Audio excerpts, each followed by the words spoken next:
We're joined by Lyle McDonald to discuss his most recent book, The GLP-1 Solution, a complete program to maximize your weight and fat loss results. Lyle's always been at the forefront of every major diet trend, and now with GLP-1 drugs like Ozempic taking over, his new book cuts through the myths and the hype. So let's get into it. Lyle, welcome to the show. How are you doing? Thanks for having me again, Sean. Been a while. I checked out of the podcast circuit for a little while. I've got some requests from about a year ago that I'm now Yeah. contacting because I have a book to sell. So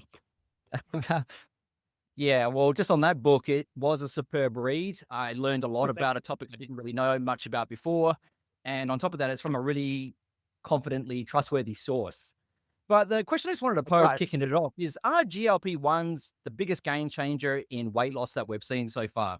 I think there's no question, right? I mean, we've been fighting a losing battle for decades, if not longer, right? Even if you start to look at, when weight loss and obesity treatment got, scienceized in the 70s, the reality is that no approach, whether lifestyle, diet, exercise, even early anti-obesity medications, have really achieved much. And I mean, and I write this as, I've written a bunch of diet books. Now, the statistics you hear are wrong. The whole 95% of people fail on a diet, that's a bogus number. It's closer to 30 to 60%, depending on how you define success and which population you're looking at. But the reality is that nothing has changed. There's a paper a buddy of mine sent me. It was by a researcher named Stunker. This is like 1970. And he was saying the exact same things, the same problems we're having now, which is that of the people who attempt to lose weight, some will lose some amount of weight, a minority will keep it off. And that's been the case, right? We have not had successful, significant weight loss in the aggregate. Like there are exceptions. We got the National Weight Control Registry, all this. So to put it in somewhat of a perspective, okay, so and the first chapter of the book is actually a quick history on obesity treatment drugs. Mainly because I found a paper by George Bray and thought it was cool and would just throw that in. Mostly for context. I look at the history of it from the start of the 20th century. And even the ones that were somewhat successful never generated more than about a 10% total weight loss. And that was when they would crap out. Like that's when they stopped. Now that is clinically relevant. That will improve health, blah, blah, blah. But I think for most people with severe overweight, 10% isn't much. That's someone who's 150 kilos. That's a 15-kilo loss. Like, yeah, they'll be healthier, but I doubt they'll be. But that was it, 10%. They never got much further than that. Now, over the next years, bariatric surgery started to be developed.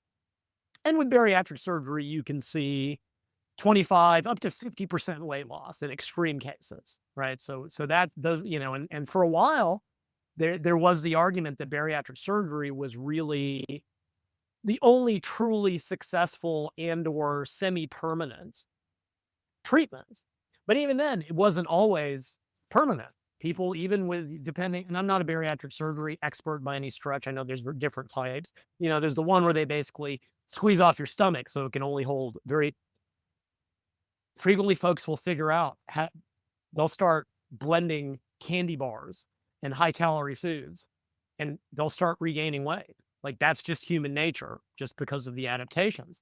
So then enter the GLP-1s. And just for people listening, that stands for glucagon-like peptide 1. The physiology I covered all in the book. If you want me to give a quick preface and primer, I can do that. The short version of it is GLP-1 is what's called an incretin. It's a peptide released from the from the pancreas in response to eating.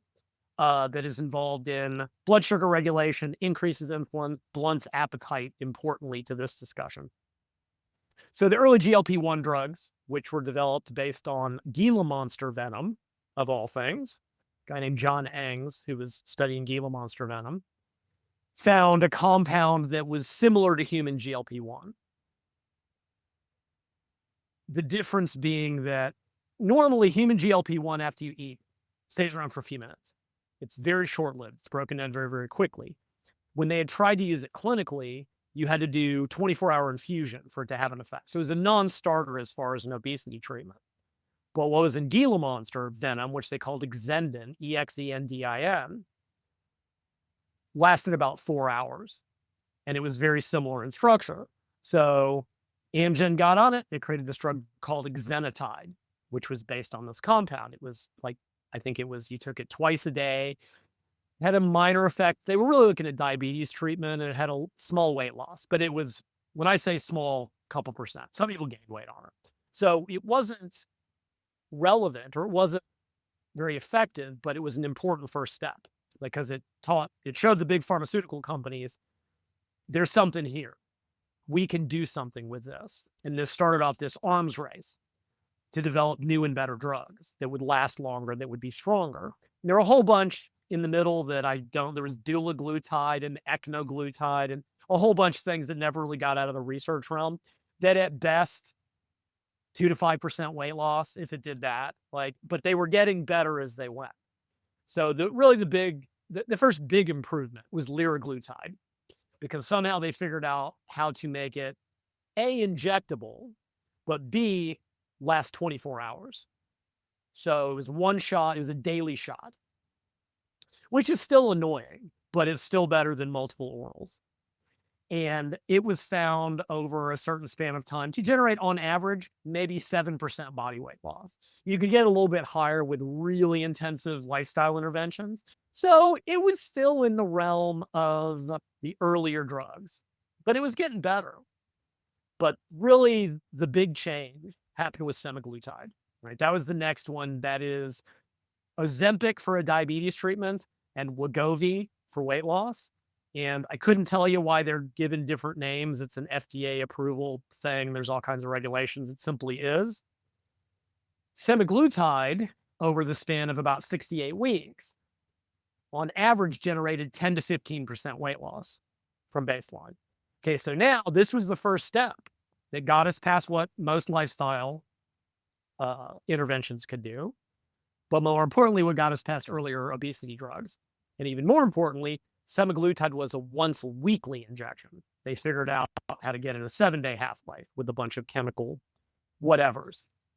So that was really the big first step, because now we had gotten to the point, we had surpassed still less than bariatric surgery, but also not surgery. So that was an important first step. The next drug that got developed is called Tirzepatide. Now, Tirzepatide is interesting because it's got the GLP-1, but they added a second incretin, which is called GIP, which used to stand for gastric inhibitory peptide or polypeptide. It has now been renamed glucose-dependent insulinotropic peptide, which just means that it raises insulin when blood sugar's high.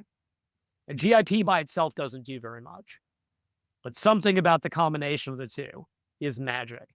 And I use the term magic because nobody knows why it works so well, like mechanistically, because with Tirzepatide, they got into average weight losses of 15 to 20%. Now, this is average, right? I mean, some lost more, but some lost less, and there's a bunch of variability. But this was a big step.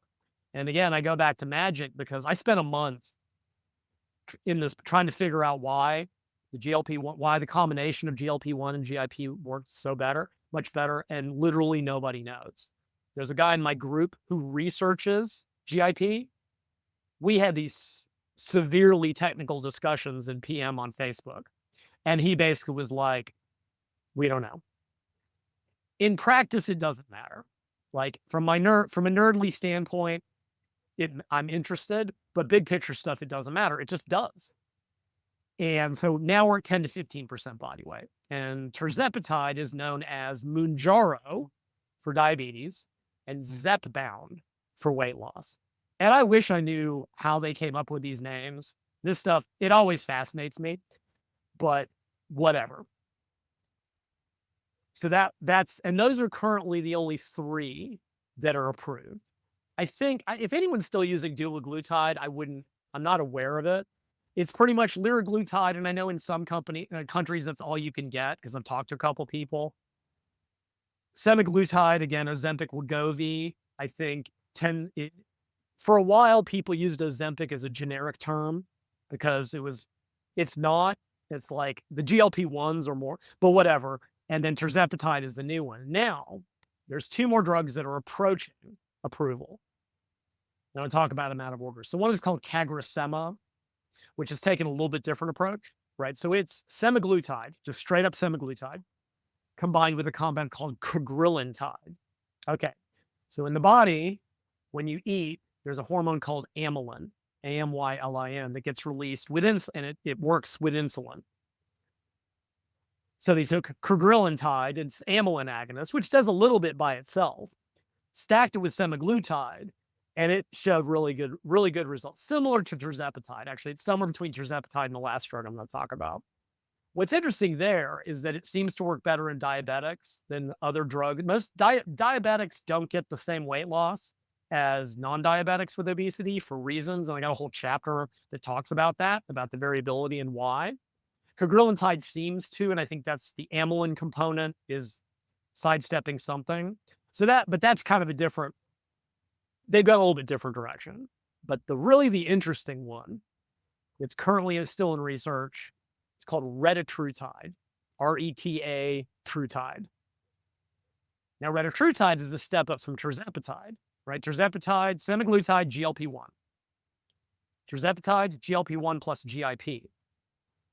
Retatrutide adds a glucagon agonist, right? Now, glucagon is a hormone in the body that opposes insulin. It stimulates the liver to increase blood glucose levels, slows digestion, involved in fullness. It's just another one of those hormones. And they've put all three together in retatrutide. It has achieved average weight losses of 20 to 25% over a year, with up to 30% in some people, which is about 66 pounds, 30 kilos. So now with that drug, we have approached the low levels of certain types of bariatric surgery. That's huge. Now, all of Just on those. that point, can I just interject and ask you, do you Yeah. think that'll actually make bariatric surgery redundant after a while if people can just maintain the use of these drugs? I would imagine so, just because bariatric surgery is a massive invasive surgery. Now, I guess in the sense you'd have to look at, long-term costs in terms of, and we'll talk about the whole maintenance thing here in a second, because that is, that's usually the big criticism. Well, you just gain all the weight back, you go off. Yeah, just like everything, like anything you care to name. But, the question will be, it's like, okay, is long-term use of say retatrutide going to be better, cheaper, safer long-term than a massively invasive surgery? And that question although I've also seen, and I didn't get this deeply into this in the book, but they have used GLP-1s after bariatric surgery for long-term to help, because there's when you lose a lot of weight, there's a lot of adaptations that occur. So that is, again, I didn't really get deep into that because bariatric surgery isn't my interest or expertise, and it wasn't something I was going to get into. But yeah, so I mean, there's the possibility of, combination approaches. So that's with retatrutide, right? So basically with every drug, from liraglutide, semaglutide, tirzepatide, retatrutide, cagrilintide's right in the middle. It's like 18%. Well, no, this is just funny. So Amgen, who makes cagrilintide, they were hoping to get 25% weight loss, and that's what they predicted. The results came out, and they only got 22%, only. And their stock value dropped like $6 billion because it's mind blowing to me. Clearly, apparently investors are like, well, you said 25%, and you only got 22. This stuff's crap. I mean, it's kind of mind boggling, but this area is so competitive in terms of like everybody wants a piece of that $1 billion pie, that it's like it's gonna have to really do something differently than the compound, and Novo Nordisk and Eli Lilly have a big head start, but apparently 22% just isn't enough when you can get 25 with a different drug. So, we're, like I said, now retatrutide should be up for approval a couple years. Cagrilintide is being kind of fast tracked for some reason. Retatrutide, I think, might be this year. It could be as late as 2027 based on the research. But, and there's another generation of drugs in the pipeline that are Yeah, approaching we've had like this. 7 to 10 years in the pipeline looking down. It's going to be a while. I mean, Yeah. the reality is that my book, I've got about 3 or 4 years before everything in my book becomes irrelevant, because it will get to the point that these drugs are so powerful that they really will make like diet intervention irrelevant, completely meaningless. So that was, I mean, if I'm honest, part of the reason I'm like, I got to get a book out on this before someone else beats me to it. And damn it, a week before I released, 1 week, because I couldn't get it done by Christmas, somebody else put out a book on this, but mine's better and has a cooler cover. So and I guarantee you, hers doesn't have a chapter on lean athletes using it. I can guarantee you that, or half the physiology. Like, but anyway, so Yeah, like, I checked out a few of these books just before I did the research for this podcast. yeah, And your book not only addresses the needs for people that don't have any idea of what these drugs are about, but also front loads a lot of the knowledge for people involved in the fitness space, right, exactly. wanting to achieve the best results for them. Because like you said in one of the conversations before, a lot of people, when they're given these drugs by the doctor, they're sent on their merry way with no Uh-huh. plan or prescription of how to best employ them. And it's just Exactly. like, good luck. See you if it fails, see you if it doesn't. But Yeah, pretty much. And the reality is, without getting too far off the previous topic, having like I've been watching these develop for a couple of years. Someone I worked with was on them, Sumi Singh, my parallel, she's got multiple clients on them. So like I was aware of them and I was kind of keeping track, but I did realize as I watched on both sides of it. On one side, you had people that thought the drugs worked in a way they fundamentally didn't. And then on the other side, you had all the scare tactic, BS, false information out there. And of course, there was the fitness hardhead, it's just a crutch. Like, okay, stop taking all your pre-workout meth, and then let's talk about what's like. It's the line that gets drawn on the sand. And I'm like, somebody needs to write something that not only covers it comprehensively, both the science, the physio, like what's really going on, but then also like if you want to get the best results out of it, avoiding side effects, the supposed muscle loss, which is a whole bunch of BS. Like somebody needs to write that book, and by God, it might as well be me because I knew, my work. Nobody was gonna dig in the research. I mean, I've talked to people, like I know a couple of folks that are using this clinically, and I've talked to them about it. They don't know half the stuff that's in this book. I mean, I realize yeah, that's not their job is clinical, and my job is to read every study that's ever been done on something. But like this yeah. information does not exist out there You anywhere. go deep, very deep, because I know that you always put your blood, sweat, and tears into your books, such as the women's Mhm. book and their, labors of love, and they're Sure. absolutely pains in the ass to write, and you spend a lot of time on them. But can you just address really quickly, because you brought it up just now, and I thought I would just insert it, but there has been this really ironic polarization within the fitness industry, who are split along the lines that some say that GLP-1s are cheating, while others are calling them like revolutionary. And it just seems like very hypocritical when you're given the fitness industry the amount of shit that everybody takes. What do you think's Sure. driving the polarization? Um, Let me put that on hold. I want to go back. I left one question 2 steps back, and then I will get Sure, to that. yeah. So far as the future, there are like a dozen plus new drugs being developed, taking slightly different approaches, different compounds. To show you how confusing it is, Tirzepatide is a GIP agonist. Some people think a GIP antagonist will work better. One paper thinks that agonism, antagonism end up being, like I said, nobody knows. But they're looking at different. One company is developing a once a month injection. I'm told either Novo or Eli Lilly is working on a once a year injection, but which has its own set of problems because side effects do occur. They do exist. At least if you're on short acting, you can go off.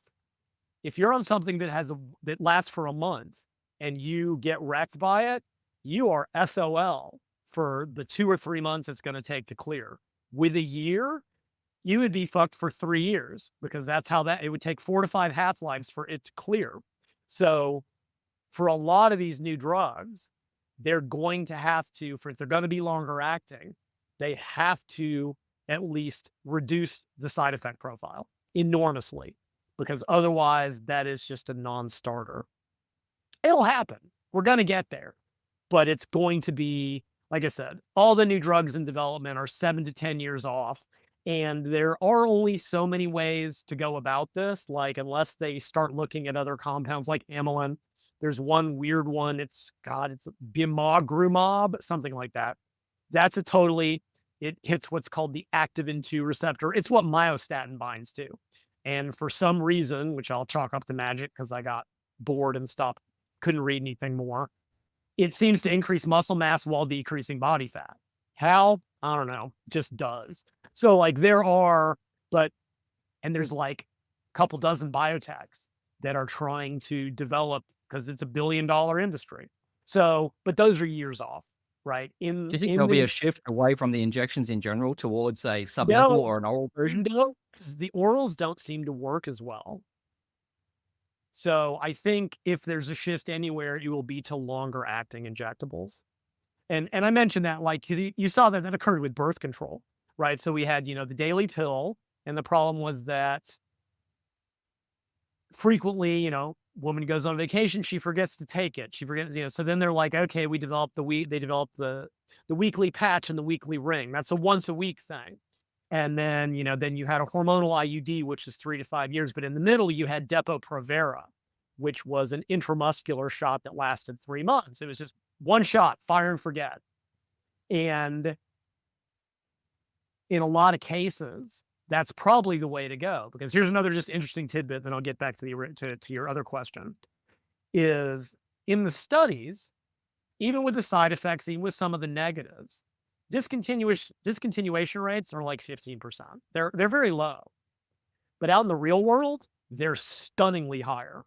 Like 79% by the 1 year mark have stopped using them. I personally find this baffling. Right now, I'm lucky, like I've never struggled with severe overweight, but if you had something that was having that profound of a benefit, I I mean, there may be other reasons. The biggest Cost? drawback of the drugs, cost, I think, is the big one, because as I think about it, in the studies, they probably get the drug for free, and these things are not cheap right now. That is the biggest drawback, especially in the US, where prices are stupid because our healthcare system is broken. In Germany, it's like $57 a month. In America, it's $1,200 a month without insurance. And many insurance companies don't recognize obesity as a disease yet. They'll pay for the diabetes version, which makes me wonder, why don't doctors just diagnose everyone with diabetes? I mean, insurance fraud, but whatever, just don't get caught. This is why I'm not a doctor. Anyway, It's nothing. so, Yeah. so there is this, but a lot of it is in general population. And again, this isn't meant to be like, I'm not trying to dump on anyone. This is just a statement of fact, right? You're an athlete. I was a neurotic athlete. Like, taking daily pills or supplements for me is just, I don't, I don't even think about it. Right? You wake up, you take your stuff. When I did pre-work, that's just part of your life. In the general population, adherence to this type of stuff on all medications is terrible. And injectables, I think, frequently more so than orals, because even though it's an itty bitty needle on these auto injectors, people hate taking shots frequently. That's why I think liraglutide would once a day, a daily shot. Probably, I don't think had really, once a week is better. Once a month would be better still. Once a year, assuming it didn't make you feel terrible for the next 3 years, would be fantastic. Like at that point, so like, but there are people that are trying to develop effective orals for exactly that reason. So, but again, that's going to take some technological advancements to make it, whatever they're doing to the chemical structure. And I'm by no means an OChem, that I barely got through OChem in college as it was. Like, I couldn't begin to tell you what they're doing to it, but these are billion-dollar pharmaceutical companies. If there's a way to do it, they will figure it out, right? Like, if there's a way to make a transdermal, they will figure it the hell out, because there is too much money to be made. But that's all in the future. The only thing is that if you're going to try to invest in the stock market, is guessing which one's going to pop next, because all it takes is good clinical research on one paper, and suddenly, there was a company, Viking Therapeutics, $20, trading at $20 a share. They had some great results. It jumped to 80 within a month. And then now it's back down to 36 because other drugs have shown better results. Like, it's a real crapshoot. So anyway, so that's the future of GLP-1s. And I've got a whole chapter on like what I predict or what needs to be changed, whether it's time, like there has to be an upper limit of weight loss, right? You can't just keep losing forever. But I don't know where it is. And even then, and I talk about plateaus because this is something else that's underappreciated. The biggest difference between the drugs I mean, yes, the yearly weight losses are different, but most of the weight loss happens the first 20 weeks. It's just like semaglutide is here and tirzepatide is here, and then retatrutide is here, and then they all really slow way down. Like semaglutide, of the 16%, like 10% of that's in the first 20 weeks. And then it takes another 48 weeks to get the last 6%. It's real for various reasons. I mean, if you do it the way I tell you in the book, you'll never plateau, but that's why I wrote this book. So like it could be that, it could be greater, faster, quicker result initially right off the bat. Another big one, because there are non-responders to certain drugs, to them, would be finding ways, although each new drug, there's less non-responders, like finding ways to get around them. So this is all the future. There's a whole chapter on that that bridges from the science into the practice. Okay, so back to the other question, why the polarization? Because you see it everywhere. You see all these clickbait articles that blow the side effects completely out of proportion. Now, don't mishear me. There are a number of mild but common side effects. They're all gastric. It's stomach upset, vomiting, nausea, constipation, bizarrely diarrhea can occur. It's about 20% for semaglutide and liraglutide are worse. Tirzepatide and retatrutide and cagrilintide are much lower. The GIP component, they think, is part of it. Again, it doesn't matter. It's like it's cut in about half. Some people still experience it. And it typically goes away in 3 or 4 weeks. Now, those happen, but there are some very rare, but potentially very problematic side effects. There was a little worry about thyroid cancer. Seems to be pretty minor. They saw occasional biliary disease, gallbladder. There was, you heard about gastroparesis, the stomach shutdown. Like, yes, it occurs. And the articles are all like double the incidence in semaglutide. It's usually 1 to 2% versus 1/2 to 1%. Is that double? Yes. But if I told you, hey, Sean, there's double the chance of rain tomorrow, and it was 1 versus 2%, would you be worried? No. Like, again, I'm not downplaying when this happens, but the way it's reported, the way the magnitude of it is way worse.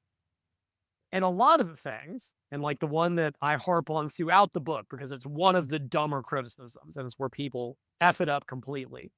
Everyone talks about muscle loss and lean body mass loss. Now, there is lean body mass loss with these drugs. Because what people don't seem to realize is all these drugs are appetite suppressants. They make people eat less. That's okay. Retatrutide might raise energy expenditure because of the glucagon thing, but for this, the point of this discussion, they're appetite suppressants. That's it. They make you eat less. They put you on a chemically induced diet. Well, and yes, there's lean body, especially when they're being given no nutritional advice or generic nutritional advice, which is usually the case. So the first place people screw up is they go like, okay, so like, let's say that on the GLP-1, there's 30% lean body mass loss. People go, oh, 30% muscle loss. No. Lean body mass is everything that's not fat. Bone, glycogen, water, minerals, connective tissue, organs. Muscle is only about half of lean body mass. Lean body mass and muscle mass are not synonymous. Someone actually had to write a paper that was basically, that's not what they called it, but they were like fundamental body composition concepts for the GLP-1 drugs. Basically, here's a kindergarten primer, you ignorant cretins, because they fuck it up constantly. Supposed, I've seen PhDs do it. I've seen MDs do it. Milo Wolf. As an example, that people in the fitness industry do not understand the distinction in lean body mass loss and muscle loss is both baffling and disturbing and disappointing. This is kindergarten level stuff. So, but even if it was, okay, recent meta-analysis found that on average, if you average out all the GLP-1 studies, there's about 28% lean body mass loss. Well, on any diet intervention that's ever been done, lean body mass loss, it's about 25%. Now, I'm no mathematician, but 25 and 28% might as well be the same because it's just a diet, but it's a badly set up diet because these people are not right. A badly set up diet meaning insufficient protein and no exercise, causes about 25% lean body mass loss. The GLP-1, which is just a chemically induced diet without sufficient protein resistance training, causes this. So why are we singling out the GLP-1s? Well, this goes to the polarization question. There are centuries, literally, of moralizing about obesity, being sloth, gluttony, a moral sin, a moral failure. It's a lot like how mental health was 30 or 40 years ago. Oh, depressed? Pull yourself up by your bootstraps. People still have that idea. Now, don't mishear me. Again, this is all in the book, and I've been talking about this for years. Are there differences in appetite and activity? Yes. Are these biologically driven? Also, yes. Differences in the reward system, dopamine signaling, appetite, super tasters, all this stuff. These are biological drives. And yes, we can exert conscious control over it for a while. And we know that in the long term, most people are unsuccessful at it. But that's true of any diet, any exercise pro. You can look at research for decades. These are the numbers. Most obesity researchers assume 25% of the total weight loss will be lean body mass on diet. Some have argued that that should be allowed for the simple fact that as you develop overweight, you gain about 25% extra lean body mass. All you're doing is losing the excess, but most of it is glycogen, water, minerals, connective tissue. Some distinguish between inessential lean body mass and essential, which is skeletal muscle. Now, I'm not a big fan of losing lean body mass, period, but look, if you go on a low-carb diet, in 3 days from now, you'll be down 3 kilos of water. That will measure as 3 kilos of lost lean body mass. It's not muscle. If I carb you up and you regain the same 3 kilos, did you gain 3 kilos of muscle? No, because lean body mass and skeletal muscle are not synonyms. And even if they were, it's an identical number to what is seen in every badly set up diet with no exercise component. But again, the point is not that it doesn't happen. The point is that it's no different than what is seen. So why are we singling out one and not the other? And the answer is a bunch of old BS, moralistic, hypocritical attitudes. Because to your point, I have seen people do this. I know a bodybuilding coach who I will not name because I do like the guy, but he's wrong about this one, who said, you know what? I don't like the GLP-1s because I don't want to add to the drug load of my competitors. They're taking 6 anabolics and 6 untested peptides and insulin and GH. And this is where you draw the line. Yeah. This is where you draw the line. Guys that will take, like, again, I won't mention his name. I'll simply state that it rhymes with Lark Mobliner. Same thing. Dude is on every drug known to God and man. Oh, the GLP-1s are bad. Because here's what people do. They like to draw a line in the sand carefully so that they're on exactly the correct side of what's acceptable. I've seen, you will find anabolic users who are like, oh no, I'm not a steroid user. I only take orals. I don't use needles like those dirty drug users. I've known recreational drug users who are like, oh yeah, I smoke meth, but I don't inject it like those drug users. Like, people just draw a line in the sand. Now, don't get me wrong. Solomon brought this up because he always brings up, he's like, well, that's a logical fallacy because he's going to law school. I'm like, I don't even know what you're talking about.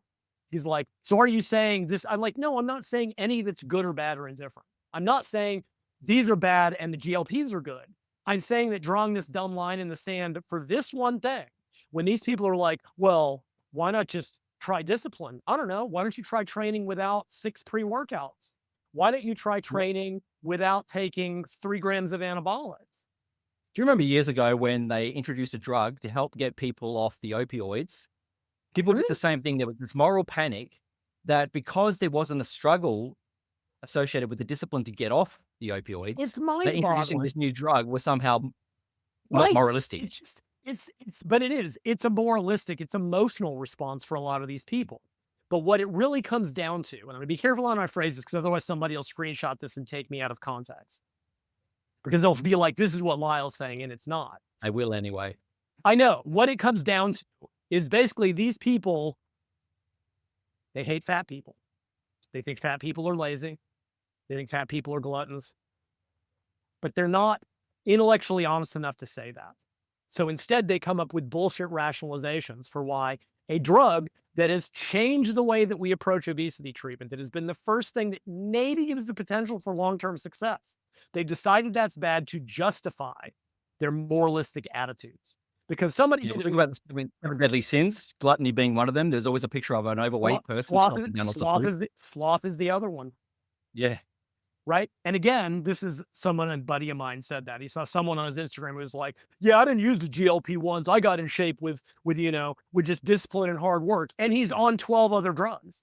This one is bad. It's like, and then and they'll use all these arguments that are non-discriminatory for that, by which I mean, they'll be like, well, people will just use it without diet and lifestyle. Well, yeah, people take steroids without working out. What is the difference? And the answer is that there isn't one, other than these people hate fat people. Like somebody did, this was like last year or maybe the end of the year before that. And it was a debate about, is obesity a choice, I think. And of course nobody ever asked me to be on these things because I might say something coherent or mean or both. And you had the bodybuilders who were literally like, yeah, when I see a fat person, I just feel gross. Like, fuck you. And we wonder that people don't want to go to the gym. I seriously, the fitness should be like, don't worry about going to the gym. You're not being judged. Oh, here's a gym fail video. Ha ha ha ha. Like, do you guys not see how bad? Like, who would want to be in this? Who would want to deal with this stuff when you've got these people who are in shape going like, yeah, I think fat people just made me sick.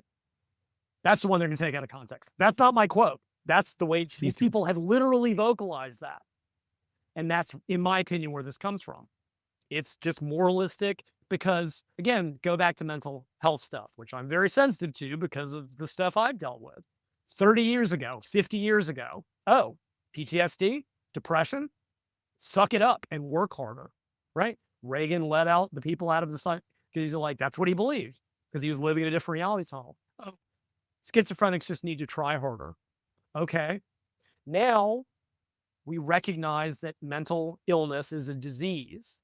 It's not a moral failing, and we have normalized and possibly over-normalized the use of medication. I'm not gonna say that it's not a little bit overdone. There's always an overcorrection.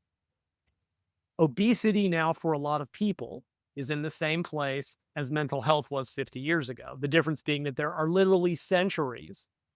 I mean, there's like biblical writing. Like that's how entrenched this belief is about obesity being a moral failing. So the idea that someone might just do it without hard work, but to which I would say, and again, you can make the same arguments for mental health. For many people, the only way to make the behavior changes, to actually be able to get to therapy, to be able to do the work, is to have the medication allowing you to do that, right? Because yes, there's no doubt people are going to use these drugs without behavior change. And I'm not defending that. I'm absolutely not. And just as many have reported that they weren't even able to try to make behavior changes until they got on these. Again, I'm not saying it's everybody. People are always going to abuse any compound you care to name for anything. We know that college kids are using Adderall to study. Why is that not a crutch? Because that's okay. Because studying is like, what's the fucking difference? There isn't. But there's a emotional signaling element behind a lot of this moralizing as well. But just deep down, because and a lot of it, what I've seen, right? Because again, I was a chunky kid, which is part of why I got into this. But I've never been severely overweight. Like I will not pretend to understand that experience. Like, here's a couple people in the field, Darko Bodic, who's now retired, probably for the best. Heather Robertson is another one, who were both significantly overweight and lost like half their body weight. Like they have a context that I can intellectually understand, but can't personally understand, if that makes any sense. But when you're someone who has loved fitness your whole life, who enjoys exercise, who is lucky enough to get into it early and have good experiences and develop these habits, you don't know what it's like to not be that, right? I mean, a fish doesn't know he's in water. You can only know your own experience, and that's fine, and I get that. But you have to at least be semi-intelligent enough to have it explained to you, because the research all says, and I can send you as many references, that obesity is now being considered and categorized as a chronically relapsing condition. And that means chronic treatment, right? You cannot just, like, you can't overcome diabetes with willpower. Like, yeah, you can improve. Like, yes, fine, you can lose weight and exercise and all that. You can't, right? I can't just overcome my bipolar 2 by trying harder, right? It doesn't work that way. And this is a similar thing. I mean, yeah, will people abuse it? People abuse every drug known to God and man, including anabolics. What's the difference? They hate the idea of someone having a drug to lose weight, because all their criticisms, and whether they'll admit it or not, I think that's the genesis of it. While other people have realized that this is the future of obesity treatment, because we have achieved a level that has yet to be, and who knows where we're going to be in a decade, because we're starting to crack this in On the terms topic of of, obesity, I was just going to insert there as well. On the topic of obesity, you categorize it based on a study into 4 types in your book of hungry brain, hungry gut, emotional eating, and slow burn, so indicating that it's like personalized treatment approach for all of these different segments. Do you think that like GLPs work better for some of the obesity types than the others, or do they just cut through all of them by just nuking the appetite in general? Okay, so for background, what you're referring, there was a study that just never got followed up. It was very interesting to me. And actually, they categorized different types of obesity, which they called hungry gut. And basically, they looked at how quickly does a meal leave the stomach, gastric emptying, right? So if it emptied quickly, which doesn't keep you full, that's hungry gut. They had hungry brain, which had to do with how full you reported being after a meal. Now, in a biological sense, it's very hard to separate. GLP-1s, work on both of those, so it's hard to say. They had emotional eating, which was a questionnaire, and then they had what they called slow burn, like a slow burn, which is supposedly a slightly low metabolic rate for predictions. And then what they did is they either gave them a generic drug prescription, or they let them choose their own, I think, or they gave them one that they felt was specific to the subtype. So hungry brain got phentermine, or maybe sibutramine, or an appetite suppressant. The emotional eating, I want to say, got Contrave, but don't swear me to that. The slow burn group got, I think, did they get interval training, a different drug? But the hungry gut got liraglutide, which is one of the things these drugs do is slow digestion speed. And what they found was that all groups lost weight, but the type specific drug lost about 50% more. Now, they didn't do a follow-up on that with diet only. But again, and then everybody just ignored it. Like that, nobody's followed up on these 2 papers, which I found very, very bizarre and very interesting. But one of the things I did talk about, like, I do think, and this is true of most things, right? We know, again, I will keep falling back on mental health stuff. The medication that works for one person does nothing for someone else, or has negative effects in someone else. And right now, the brain is still a big black box, in the sense of psychiatrists do their best based on history, clinical opinion, what drugs they happen to like or not like. Sometimes you get lucky. First med I got put on worked great for me. I know people that it takes them years to dial down, because we can't yet do we can't take a snapshot of the brain and go, okay, this is your exact neurochemistry and your exact brain chemistry, that we can be more targeted in which medication we put you on. It's the same with diabetes treatment. Certain drugs work for some people and not others, but it's just easier in that to get, I think, more accurate diagnostics, because you could do blood work and go, okay, your insulin sensitivity is this, your blood glucose is that, and we can assume this, and that, and the other, and do these things. So with the GLP-1s, my answer would be yes and no. Like, in a sense, appetite is appetite. And it's turning out that the GLP-1 drugs, among other things, mechanistically. So one thing they do, at least initially, by which I mean the first 20 weeks or so, they slow gastric emptying. Food stays in the gut longer. That keeps you full longer. That's probably part of what's causing some of the stomach upset, the nausea. People who use GLP-1s often find out the hard way that eating very large meals or very fatty meals really make them feel bad, right? And actually, when you, like, when you eat yourself sick, like, holiday meal and you're just like, oh God, I'll have another piece of cake. That's actually either I think it's glucagon or maybe GLP-1 is sending that signal to your brain going, hey, enough. Right. So basically, these drugs in a very real way are mimicking what happens after a meal. They're just doing it constantly and at a higher level. But they're also impacting the brain at the hypothalamus, sending an appetite signal. Again, that amylin component of cagrilintide seems to be hitting a different part of the brain. So it might be why I think that works better in diabetics is I think it's sidestepping the brain insulin resistance that can occur in diabetics. That's my speculation. It doesn't matter. And then GIP contributes to that. So I think the GLP-1s are they're affecting the hungry gut, the rapid, but they're also impacting the satiety because they're impacting the brain. In that study, if they'd given liraglutide to the hungry brain, it would have worked too. It's turning out that this isn't so much emotional eating, but the GLP-1s are impacting the reward centers of the brain, dopamine and the opioid system, right? That's what Contrave works on, which is a combination of bupropion and something else. Um, it's it doesn't decrease appetite per se, but it makes tasty foods less tasty. People just report that their desire or enjoyment of certain foods, coffee, wine, treats, stuff like that goes down. So that's not much that makes you eat less it doesn't blunt appetite per se. It just makes you not really want to eat hyperpalatable foods. So that's not really emotional eating. So it wouldn't necessarily tie into that. And the metabolic rate thing it was like whatever, supposedly retatrutide health. So yeah, I think to a degree, but we're going forwards. And again, I talk about this. I talk about all the like literally it's all in the book. Like I kid you not. Mm.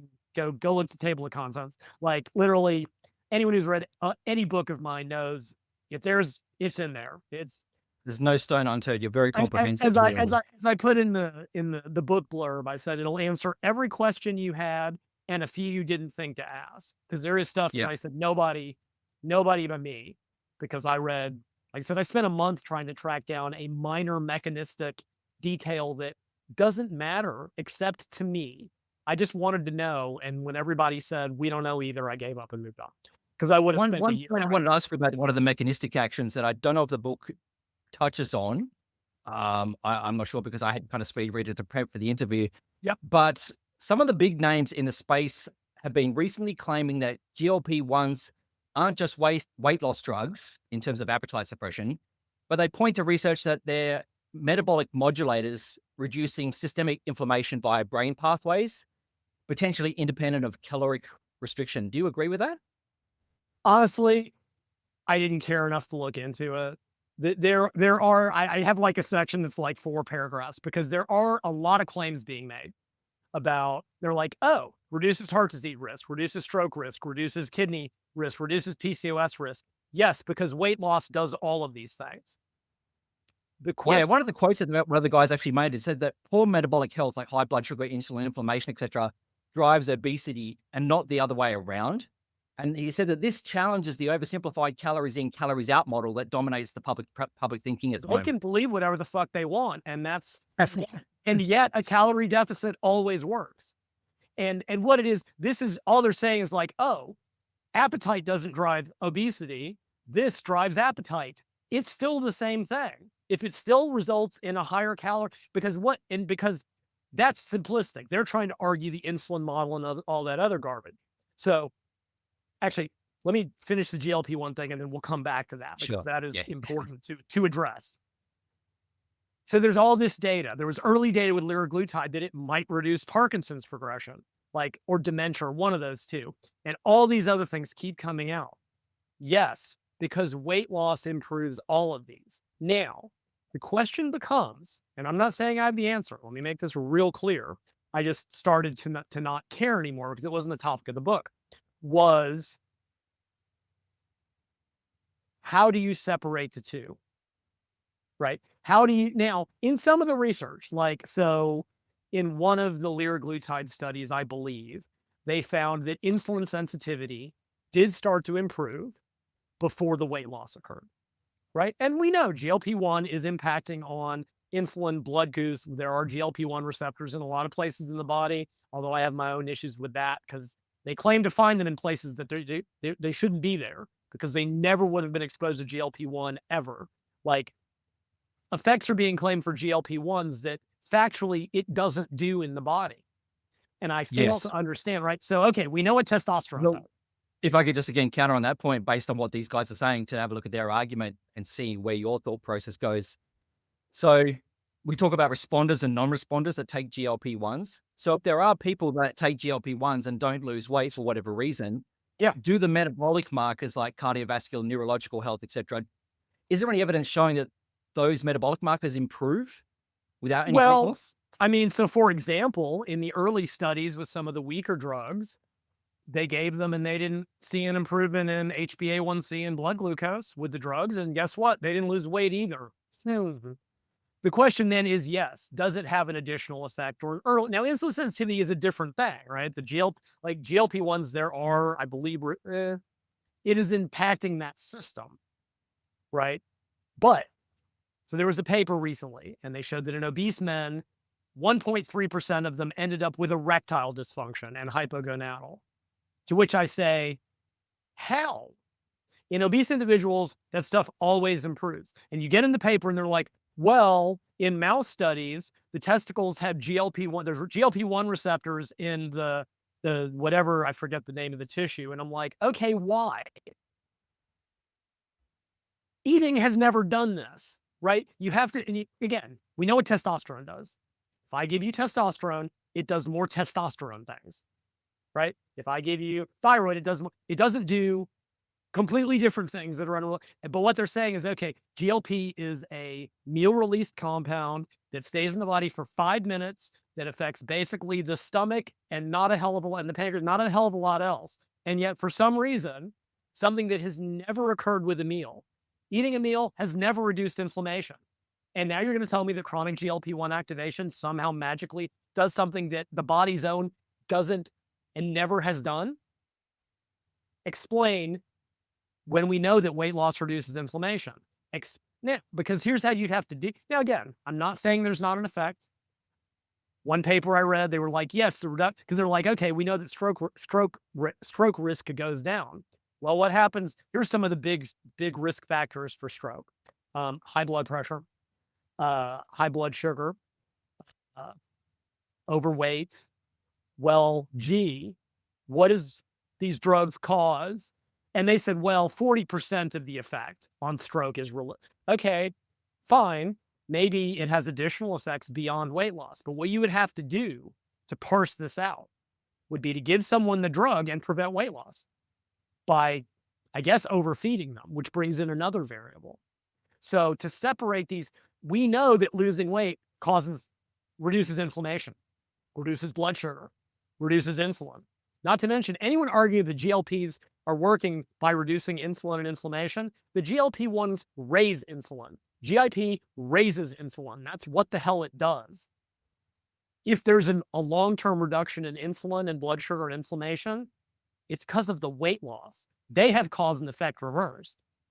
Now, like I said, because like, okay, so GLP-1 infusion causes the kidneys to lose water. Why? Why? Eating has never caused this to occur. Why would, now it does get a little bit, and I didn't get into this in the book. GLP-1 can be broken down. This is my buddy who does research on this. It can be broken down to like a secondary compound that may be having longer term effects. It starts to get involved in nobody, because every time I read one of these papers that they're like, oh, GLP-1s do this, that, and the other, it's always animal research, which almost never, because animals regulate everything differently.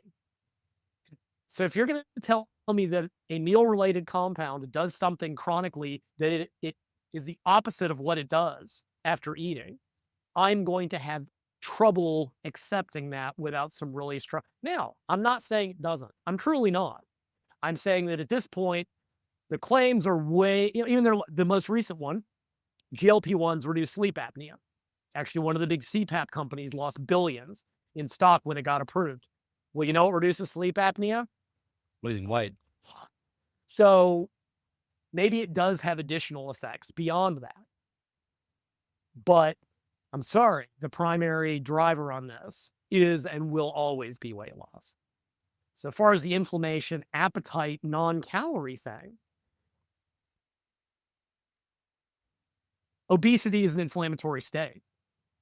When you lose weight, inflammation goes down, almost like it's the weight loss driving.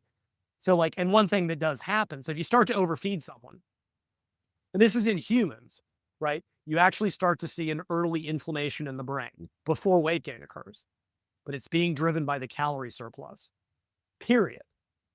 Now, then what happens is that, okay, that causes issues. You start to gain weight. You can get into a cycle, a feed forward cycle.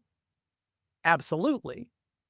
But it doesn't just spontaneously happen unless the weight loss occurs first. You don't just wake up and all of a sudden you're inflamed and start overeating, right? Sorry, and again, and yet somehow when you take anybody, no matter what, and put them in a calorie controlled situation, they always lose weight. And you know what else improves? The inflammation and the endoplasmic reticulum stress in the brain and all that other stuff. It may not reverse completely, but it all reverses with the weight loss. What they're basically, because Gary Taubes did this, and so did Lustig and some of these other insulin insulin model people, and they were like, no, no, no, no, no, it's not excess calories that cause body weight, cause excess body weight. High insulin makes you eat more, so eating too much is what causes obesity. No, no, no, no, no, no, no. It's the insulin that makes you eat more. So eating more is what makes you gain weight. All they're trying to do is redefine cause and effect. But at the end, I read this really tedious paper one time, and it just went to these mental gymnastics about how calories in and calories out was wrong, and diet and activity didn't work, and all this physiology, blah, blah, blah. And then you get to the conclusion, he said, and at the end of the day, the only treatments we have to address this are eating less and exercise. I'm like, that was a long way to go to say nothing, because Go around a circle. sort of, for example, this is completely unrelated, but it's similar example, right? I've been saying for 3 decades, adding weight to the bar is what stimulates muscle growth. And a few years back, because people wanted to make me wrong, you said, no, no, no, no, no. Gaining muscle is what lets you add weight to the bar. To which I say, where does the circle start? Right? You add weight, you gain muscle. Then you add weight. Doesn't matter where you begin on the circle, because if you add weight and gain muscle and you never add weight again, you never gain more muscle, because without the adding weight, like, yes, it's a cycle, but they just want to be like, Lyle says that adding weight is what lets you put on muscle. It's gaining muscle that lets you add weight. Doesn't matter. Like I said, where does the circle start? Because one thing you do see, and again, this is something that is in the research, and it goes to kind of the question, I think someone in my group wanted this to be addressed, and this isn't exactly it, was, so is obesity a choice? That's one of the big, that was, I think, the stupid video of a bunch of people arguing against one another and around one another. At a very early age, you can see differences in things like spontaneous activity, enjoyment of exercise. That lives in the dopamine system. We know that. Some of us enjoy activity more than others. That is biological. Now, yes, is there an environmental factor? Sure. If someone makes you do sports or makes you do it, or you don't have a choice because of your life, where you live, you may have to be active. But in a Western world, that's usually not the case. There are also differences in taste buds. We know this. Some people have no taste for sweets. Other people, whether they're hyper tasters or not, may enjoy those more. But more importantly, there are early differences in how the reward system functions. So there's this body of research looking at the reward system with the development of obesity. And the question is the reward system more responsive or less responsive? And the answer is yes, but it depends on when you look at it. And this actually has a huge analog to drug addiction, which they're similar but different. They both involve the dopamine system. So what seems to be happening is in the early stages, folks that are prone to obesity have a hyper-responsive reward system.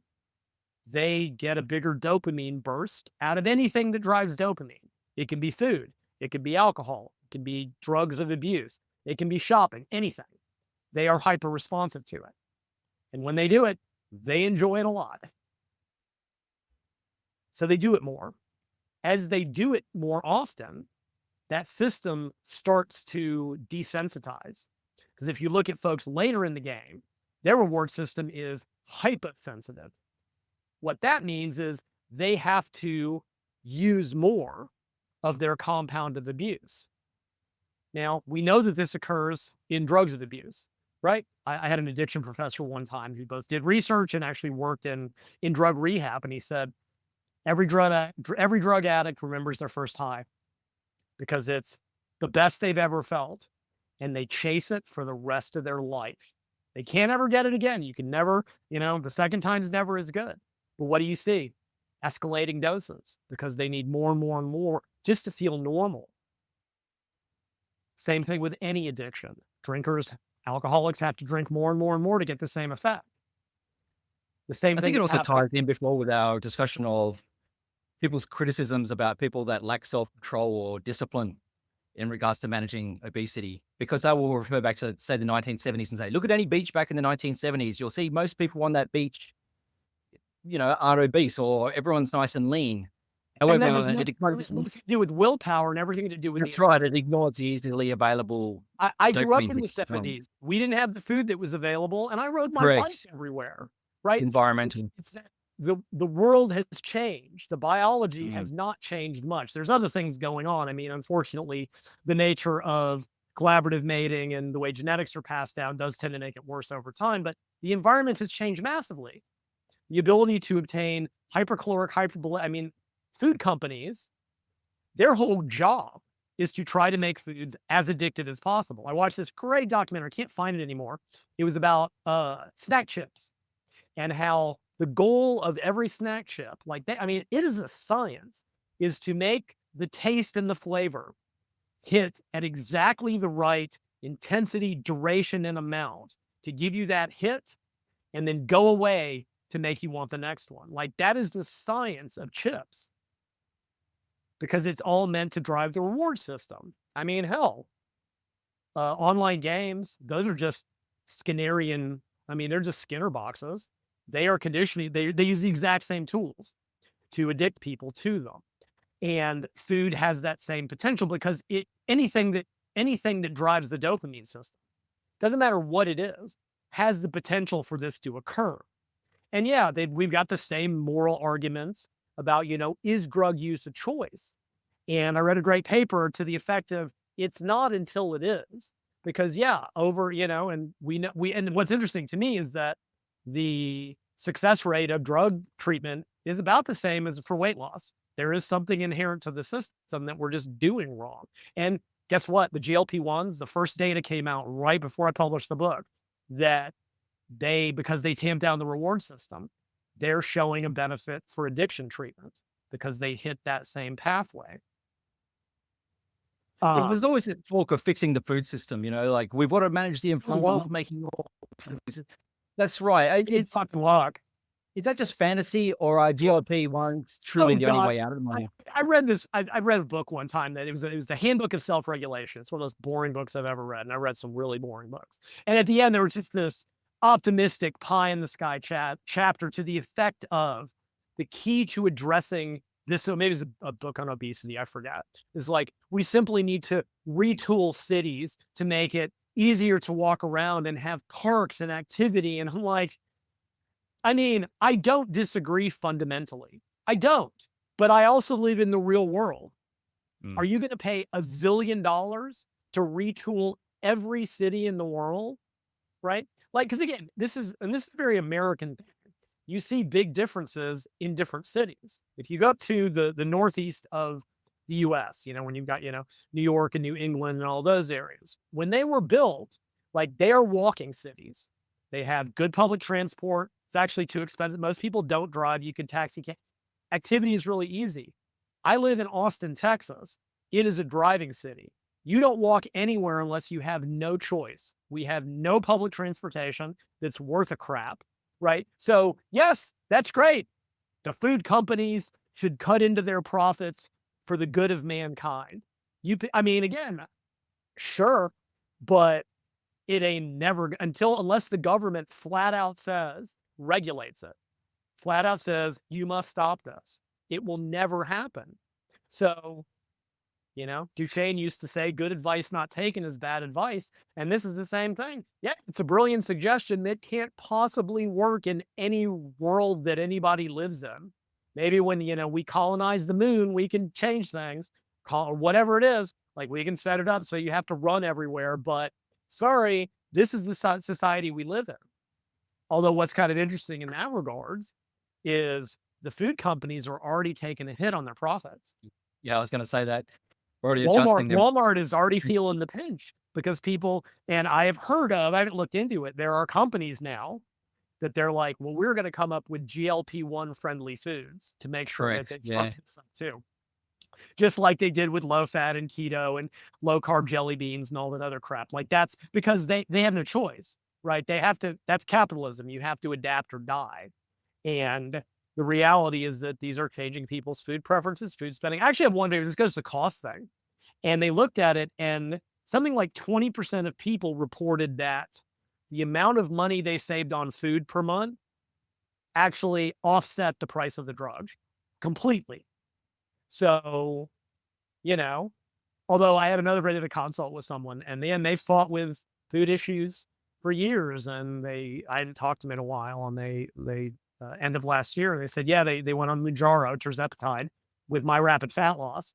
And they're like, down 50 pounds in a year. Their weight loss trajectory was a straight line. There was no plateau because that gets into the whole plateau issue. And they're like, yeah, I don't have any appetite. I'm not. And I asked them, I'm like, so are you saving any money on food? And they told me, no, because now we just go to higher priced places that serve smaller amount, like, which is fine. Like that's their choice. Like they're like, no, rather than spending, $10 on chips, we're going to go to a nice restaurant and spend, which is fine. But the point of this being that, like, yes, these are going to change the face, at least for the minority that can afford them, and which is a whole like that's an insoluble problem. That's the one thing when I talk about the future of the drugs, I'm like, they may fix a lot of problems, but bringing down the price is not going to be one because the drug companies have too much money to make. I mean, what will happen as the newer compounds come out? The older ones will go down in price and eventually they'll reach the generic rank. I mean, there's all kinds of drama about the compounding pharmacies. I was told that like Australia banned them completely because people were mixing the stuff up in their bathtubs. Like there's a lot of problems with it, with compounding stuff. And the US, it's currently up in the air because Novo Nordisk, they want them shut down because they don't want anybody else selling their product or even a similar product. So I don't know what's going to happen with that. And then, if you're creative, you can go to the shady peptide sites and get all kinds of interesting stuff, and it might even be real. You pay your money, you take your chances as it goes. So yeah, but the point of this all being that there is a biology to it, and yeah, some people can do it, through willpower. Some people can power through depression, and that's fantastic. And I would never, even in the studies, as badly as the placebo group always does. And on average, it's like 2.8% weight loss over a year. It's tragic. And most of that's the first 8 weeks. There is a proportion, small proportion, that loses more weight than people on the GLP-1s.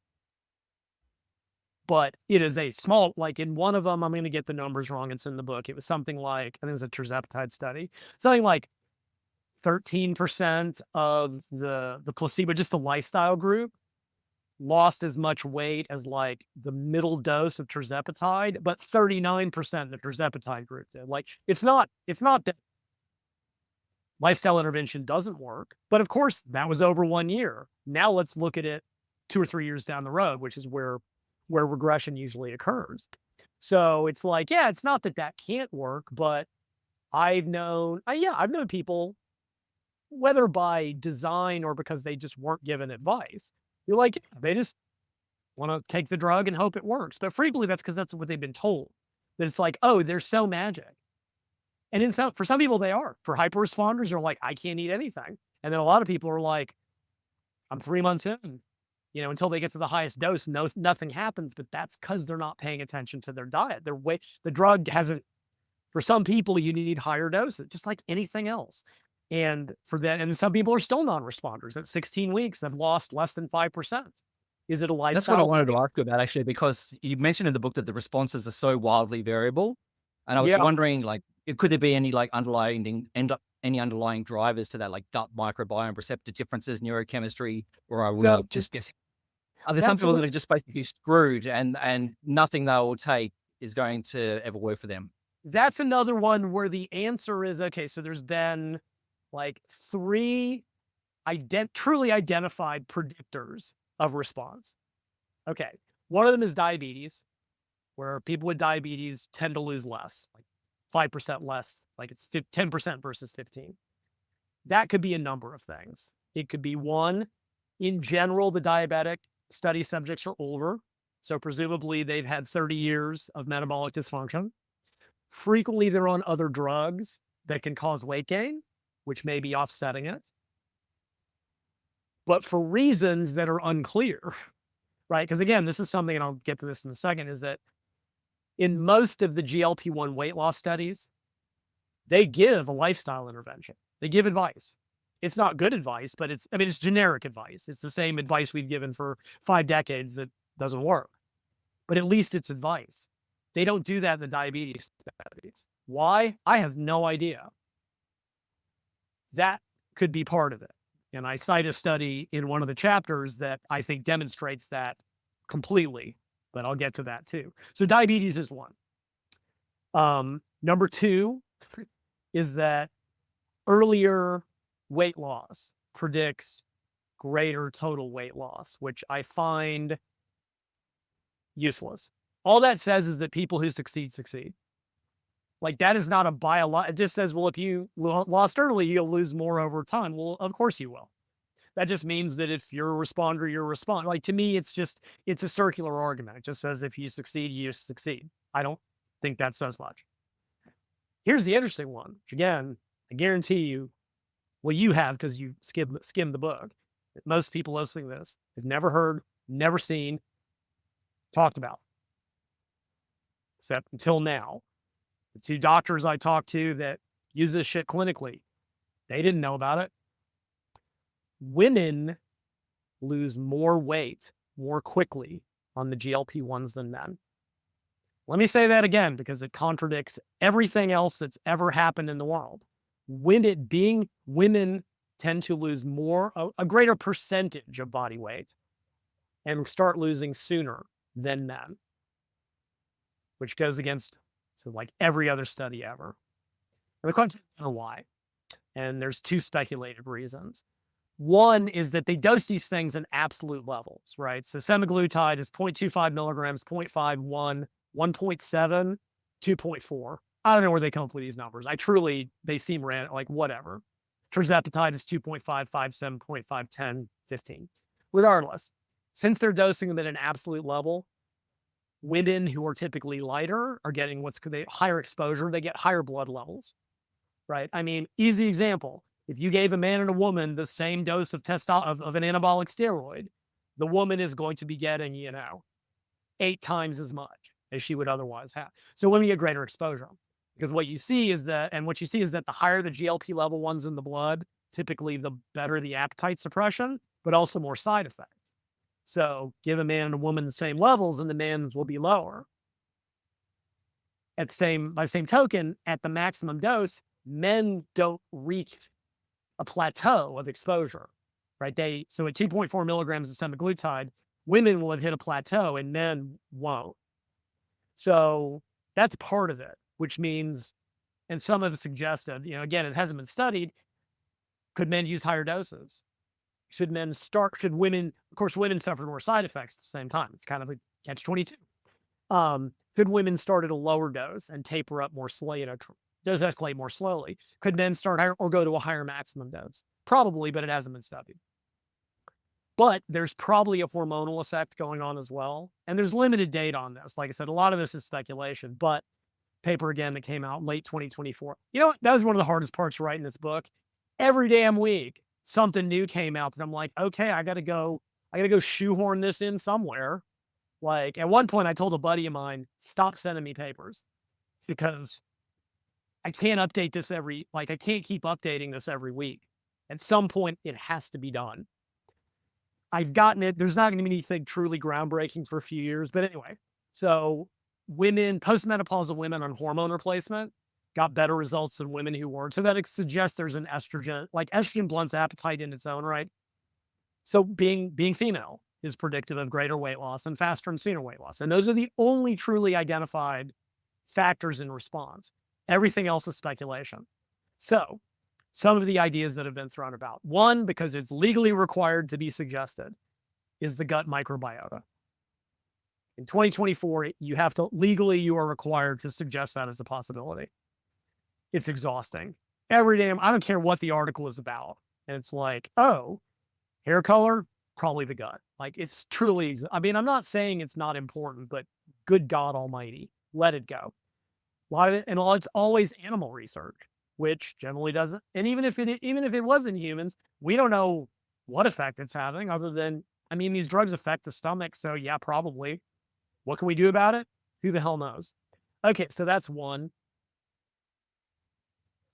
There have been a couple papers that certain genetic markers that I could not name seem to be associated with non-response. I don't know why. There's just a proportion of people that genetically screwed. But that's true in anything. Fortunately, unless you get a genetic test, there's no way to know ahead of time. So that's another one.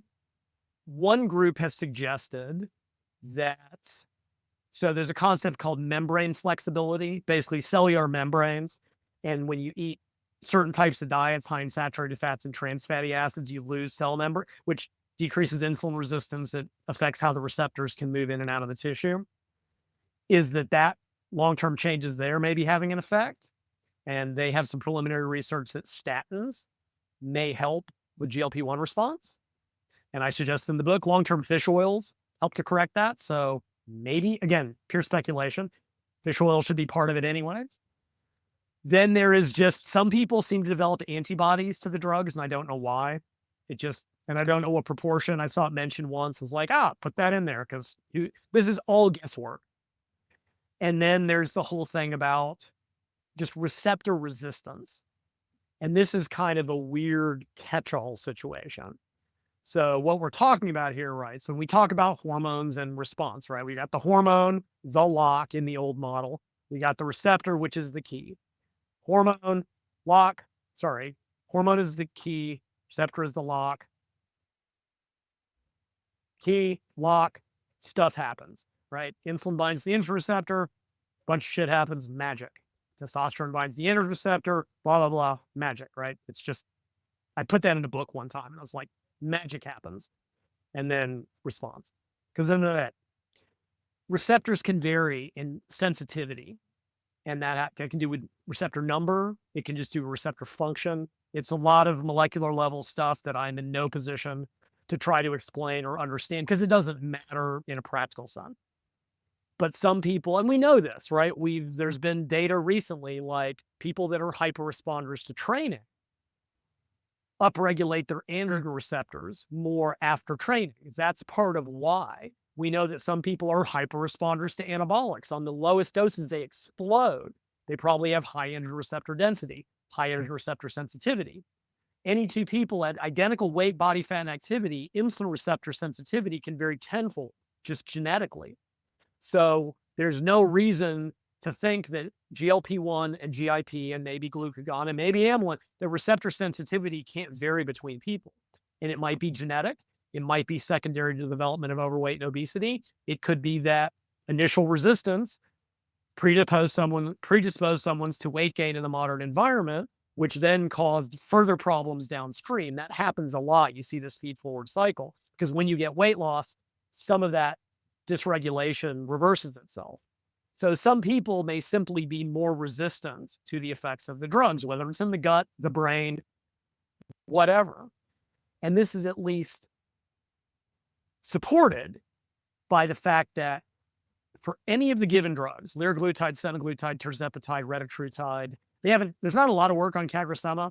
It's like only a couple studies, which is why it's odd that they're fast tracking it the way that they are.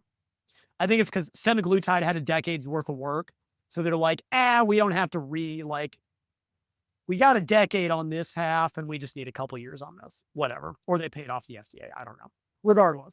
So within any given drug, as the dose increases, the number of non-responders goes down. Now, some people get massive responses at a tiny dose. Like the person I mentioned just a minute ago, they're only on 5 milligrams of Tirzepatide. That's like the lowest dose. Monster response. They don't have to go any higher. Some If they people, did go higher, would they get greater or more rapid weight loss, or is it just purely about appetite suppression? it's purely about appetite suppression. And in their case, since they're on RFL, no, it will not reduce calories below FRFL. And I talk about this a lot because there's some weirdness in the research that I had to try, but whether or not the GLP-1s do or do not help lifestyle intervention, which we can touch on in a second. So as you increase the dose, the number of non-responders goes down on all 4 drugs. But with each successive drug, the number of non-responders is decreasing because the drugs are stronger. Now, retatrutide, which is so damn strong, at the lowest dose, it's something like, I'm going to get the numbers wrong and I'm too lazy to pull up the chart. It's like 30% non-responders, but by the time you get to the highest dose, 0, which is the first time that's been achieved. So the strongest drug at the highest dose, 0 non-responders. So whatever's going on, it is able to, it had, I believe it had less non-responders at the lower doses compared to the other drugs. And as they escalated the dose, the non-responders went to 0. So that tends to support the idea that it's something about receptor sensitivity causes some people to need higher doses in terms of getting the appetite suppression. Now, that still doesn't entirely explain, right? Because here's the current rule for obesity drugs. To whether or not you're a non-responder is if after 16 weeks, you've lost less than 5% body weight, you should stop. Great. Fantastic. You've just wasted 4 months to learn that, hey, this drug's not for me. Like it's not you, but it would be fantastic to know ahead of time who will, but we don't have that ability yet. But Right. it may simply be, and I think that'll be one of the big changes with the newer drugs. They'll simply be so strong that it will eliminate this, that it will make the non-response issue go away. So, Or if we could probably probably look to biological markers which are indicative of why they're not responding, yeah, perhaps. yeah, we just don't have that data yet. And again, in brain Yeah. stuff is really hard. Like it's to measure brain sensitivity to anything, it's extremely difficult. It's just like this is a technically complicated problem. And it's an interesting one, but in a very real way, the pharmaceutical companies kind of don't care. They want practically what works. This is something that the nerds in the background who are busy flexing their knowledge, that's what they want. They want to know the mechanism. I mean, yeah, if you could figure out the mechanism, figure out a way to determine it, and then address that with a specific compound or how you molecularly change, like, yeah, that'd be absolutely like, could you find a way to increase GLP-1 receptor sensitivity? That'd be fantastic because it might let a lower dose work more effectively, but you'd have to know what's causing the resistance in the first place. So it's a lot of, we don't know. There's a lot of speculation, but as of the last thing I read, it was just, yeah, we know there's huge variability. We don't really know why. But again, as the drugs get stronger and higher dose, and actually here's something else. This came out after the book and I'm not fixing it because it's not that relevant. So semaglutide, Ozempic Wegovy is capped at 2.4 milligrams per week rather. Why? Reasons. I guess I don't know where these numbers come from, but they just, and it tops out about 10 to 15% body weight loss average. For some reason, someone was like, well, let's test it up to 7.2 milligrams. Let's triple the dose. And they actually got Tirzepatide levels of weight loss. They got it up to about 18 to 20% by tripling the dose. So it just sort of says that, all right, if the drug's less effective, you just got to jack in more of it. But is that untrue of any other drug? I mean, I'm not an anabolic guy, but if you want to make a weak steroid as strong as a strong steroid. Use more. You just gotta use more. And Okay. 6 of one, half a dozen the other. You can use less of a stronger drug or more of a weaker drug, and it all kind of works out the same. Do the Uh, side effects of GLP-1s increase with the dose increases like anabolics?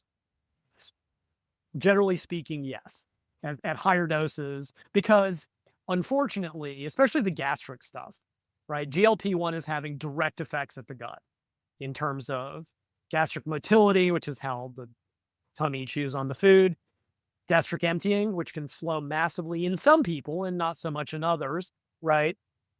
That can cause nausea just because you got too much food in your gut. So it's one of those things that the fundamental mechanism of the drug is related to the side effects, which is true again of any drug, right? You take ephedrine, the metabolic effects are beta agonist or beta receptor signaling. So are the side effects. Like to separate those two out, you have to find and then there's clenbuterol, which is more specific for one receptor than the other. Now, and I'm not going to I touch on this in the book. It gets super complicated because the different drugs, like semaglutide, the GLP-1 component, well, that's all it is very strong. But that may not be a good thing because Tirzepatide, which works better, remember, the GLP-1 is 1/5 as strong as in semaglutide. But the GIP-1 component lets you give more. But maybe by being weaker, it doesn't cause the receptor to downregulate. Or maybe adding GIP-1 is synergistic or causes co-dimerization of the receptor. Or this is the stuff I spent a month on to just go, you know what? Practically, it doesn't matter.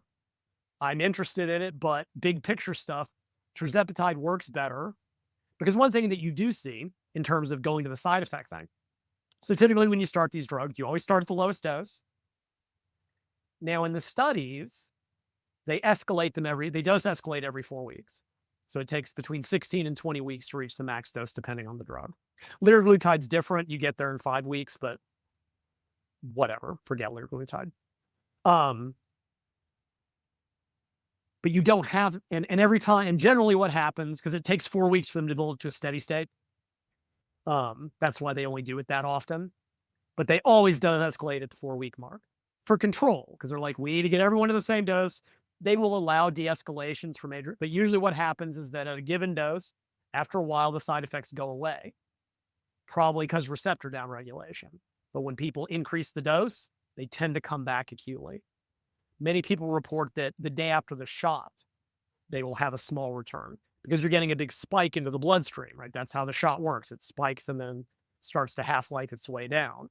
It's no different for people that are listening to this that know even a modicum of anabolic steroids. When you take an injection of, say, like testosterone enanthate would be like the closest to what that's 4 to 7 days, somewhere in that range, right? When you take it, you get a big spike, which may drive estrogen as well, conversion, then it comes back down. Same thing here. So that brief spike, the higher acute level does seem to increase. So every time you dose escalate, people will report a return of side effects. But like I said, because they're linked, the appetite suppression and early on, people were like, well, yeah, people lose weight. It's because they're nauseous. Like, well, yeah, but only like 20% of people are nauseous and most people lose weight. So that's not predictive. It's not helping, but that's not what's causing it. So yeah, higher doses, but that's where like Tirzepatide and retatrutide have really drastically reduced the side effects because the GIP presumably, or again, maybe it's the lower receptor sensitivity or receptor activity. Like who knows? It doesn't practically matter. But yes, generally speaking. But what I say about dose escalation, so that's how the studies do it. And a couple of the big mistakes I've seen people make who don't know any better, usually fitness people, are like, oh, can I just start at the highest dose? I'm like, not unless you want to Yeah. feel like you're going to die. I was going to ask you, like a user looking to self-regulate their own dosage increases, how would they do that over time? Well, so I do still see people are just like, oh, every 4 weeks. Like, no, what you do is you raise the dose when you need to, period. And well, how do you know that you need to? Well, think about what the effects are. Now, like usually the starting dose for these drugs are known to be ineffective. That's simply to limit side effects. Like usually the lowest dose of all these things aren't meant to do anything. They're just to break you in. But if you're getting appetite suppression, if you're getting a decrease in what people call, they call it food noise. That's kind of it's a popular, it's not a research term. It's a term people refer to. There's this, for many people, there's this chronic low level just thought about eating, and it's neurobiological. It's what contest prep people get when they get lean. All you think about is food. But this is something that's going on constantly in people that struggle with overweight. It tends to tamp that down. Typically, you're losing weight. If you're doing that at your current dose, stay there. You might get lucky. I already told you about the consult I had. They've never had to go above 5 milligrams of Tirzepatide. That's one of the 15 is the highest. They're a hyper responder. Why? Don't know, but lucky for them. When it stops working, by which I mean your appetite's coming back, the food noise is coming back. Like, don't use side effects. If the side effects goes away, that's a good thing. Like, do not chase side effects. That's dumb. People do that all the time. Like, I don't feel jitters from clenbuterol. Should I take more? Like, why are you chasing side effects? Don't be dumb, right? So don't escalate just to escalate. You dose escalate when you need to. And so if you've been on a dose for 4 weeks and you got no appetite suppression, no reduction in food noise, in the studies they go, oh, and no weight loss, but I have an issue with that because reasons we're going to come back to in a second. Don't dose escalate till you need to. Because if you start at a higher dose, you ram it up too quickly. What happens when that no longer works? Where do you go now? And in the, again, a late 2024 paper, when they let folks self-regulate their dose increases of semaglutide, they ended up using shockingly less on average than the maximum dose in the studies because they were doing it individually. And that way you don't, like I said, you don't just raise it for the sake of raising it. They do the studies for control reasons, just because they have to get everyone to the right dose at 20 weeks for science. But in the real world, and that's certainly not trickled out there, right? People are just like, well, every 4 weeks, right? Like, no, not unless you need to. And by the same token, don't increase earlier than that. Maybe at the lowest dose. Like if you're a dude and you start at 0.25 milligrams of semaglutide and 2 weeks later, you can probably go up because the whole exposure thing, like that's fine. But once you get to 0.5, stay there because people are like, oh, I've been on it for a week and I haven't lost any weight. Okay, look, these things aren't fucking magic. I mean, well, they can be, but I'm like, what the hell are you expecting? Right? It's like, it takes a good 4 weeks. So like, although like I took my shot Monday and I'm still hungry and it's Wednesday. I'm like, oh my God, like what exactly are you expecting this to do? It's not cocaine, like, or whatever. It's not meth, for God's sakes. It takes 4 weeks. Just in regards to that, there was a user question on the Facebook forums that you run. This particular person had lost 97 pounds since June using a combination of rapid fat loss and Tirzepatide at 7.5 milligrams, but they've stalled in their weight loss for a month now. They take about 600 to 800 calories daily, 100 grams of protein, and 2 non-rapid fat loss meals per month. She's increased steps, limited a little bit by back injury. She's wondering, would a diet break help reset the body, or is there a better way to push past a stall? Well, that's a situation like, I mean, no, I mean, as much as I wanted diet breaks to really have effects metabolically, the reality is that any effect, if it's there, is non-existent. This is just a case like, I mean, I'd have to go back and look at like the exact specifics. The reality is eventually you're going to hit a plateau no matter what you do, right? I mean, and the thing is with RFL, like, and that again is part of why I wrote this book. People have gotten this idea that, oh, the drugs cause weight, the GLP-1s cause weight loss outside of the deficit. It's like, no, again, retatrutide maybe raises energy expenditure. Even if it does, it's a couple hundred calories a day. It's predominantly appetite suppression. Don't jump on me in the comments. It's in the book. I address this in detail. So, get bent. But they're like, oh, if I'm on a certain deficit, will this help me lose more? No, it'll help you adhere. But eventually you're going to come back into balance. I mean, if that person has lost, what'd you say, 97 pounds? Yeah, 6 months. I'd have to look at the numbers to see if, even in the Minnesota study, they eventually came back into balance. Yeah, they were 4% body fat, but like at some point, like, will a diet break help? No. figuring out, there's some issue with either the deficit or the food intake, or I'll have to go look specifically, but the reality is that you will eventually hit. I mean, how heavy are they that they still think they need? They lost 97 pounds. Let's see if I can find it while we talk. Yeah, she doesn't give a starting weight. She's just said that, she's on the 7.5 milligrams, lost almost 100 pounds since June, on 600 800 calories daily, 100 grams of protein, uh, limited in the steps because of a back injury. I just had that stall out for a month there. Well, it's probably that activity has fallen enormously and just gotten back into balance. Let me see if I can find this real quick. Where'd that thread go? All right, search on your name. I mean, that's just the back injury is not helping. Um, Hmm. I was, Just in that question about like down regulation that's related to that as well. The same user said that a lot of these GLP-1 groups are really tied into this starvation mode myth that rapid fat loss seems to go against, in terms of people are saying that you really need to eat more to lose more, which really seems to be self-defeating and contradictory what GLPs are all about. And yeah, they insist that 1600 calories is too low. So she's that's also just wanting to know. there's the same. I mean, these groups are, pretty much beset by the same ignorant bullshit as you see everywhere else. And that's not how this works. And I'll tell you about a couple studies here in a second. I talk about in the book in some detail. Okay, why can't I find your damn thread? Hang on. Because the Facebook search engine is terrible on literally Yeah, it was on anything. my thread. Yeah. Yeah, sorry. Yeah, but searching on your name turns up exactly nothing. Give me 1 second.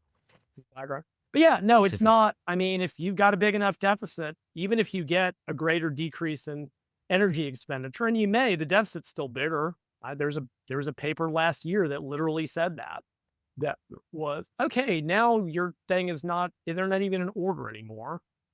Yeah, I'd have to go Uh, look at the specifics, but no, eating more does not help you lose more weight. It doesn't work that way unless there's some massive change in your activity. But, with a back injury, with step count being down, well, your energy expenditure's down, you're smaller, your activity's down. One thing that I do think happens that people are not aware of, because again, you look at the studies and massive weight loss in the first 20 weeks that slows way down. Now, and here's kind of goes to the point. Most of these drugs hit their maximum dose at 20 weeks when they should theoretically be accelerating weight loss. It objectively slows down enormously. Like if you look at that chart, I got a whole chapter on this. Like Retatrutide, it's like 18% in the first 20 weeks. It takes 48 more weeks to get the next 12%. It's like but the reality is some people will just have to stay now. And people go, but well, why would you want to stay on a drug for life? Well, I don't know. Why do y'all stay on steroids without ever going off? What the fuck's the difference other than you're a bunch of hypocritical D-bags? Like, seriously, what's the difference? Probably the cost again. Well, it could be, but the cost will come down. Like, if you got insurance covering it, like that's, again, you're saving money on food. So, it at least offsets it. And the cost will come down eventually. But it's like, unless the data to date, there's only 3 or 4, they've only studied about 3 or 4 years. But if people just stay on the drug, they maintain the weight loss. And that alone is an infinitely better success rate than anything we've ever done before. Like, literally, like the success, what is it, 60 or 70% will have regained the majority of their weight by the 3 or 4 year mark from just diet and exercise alone, right?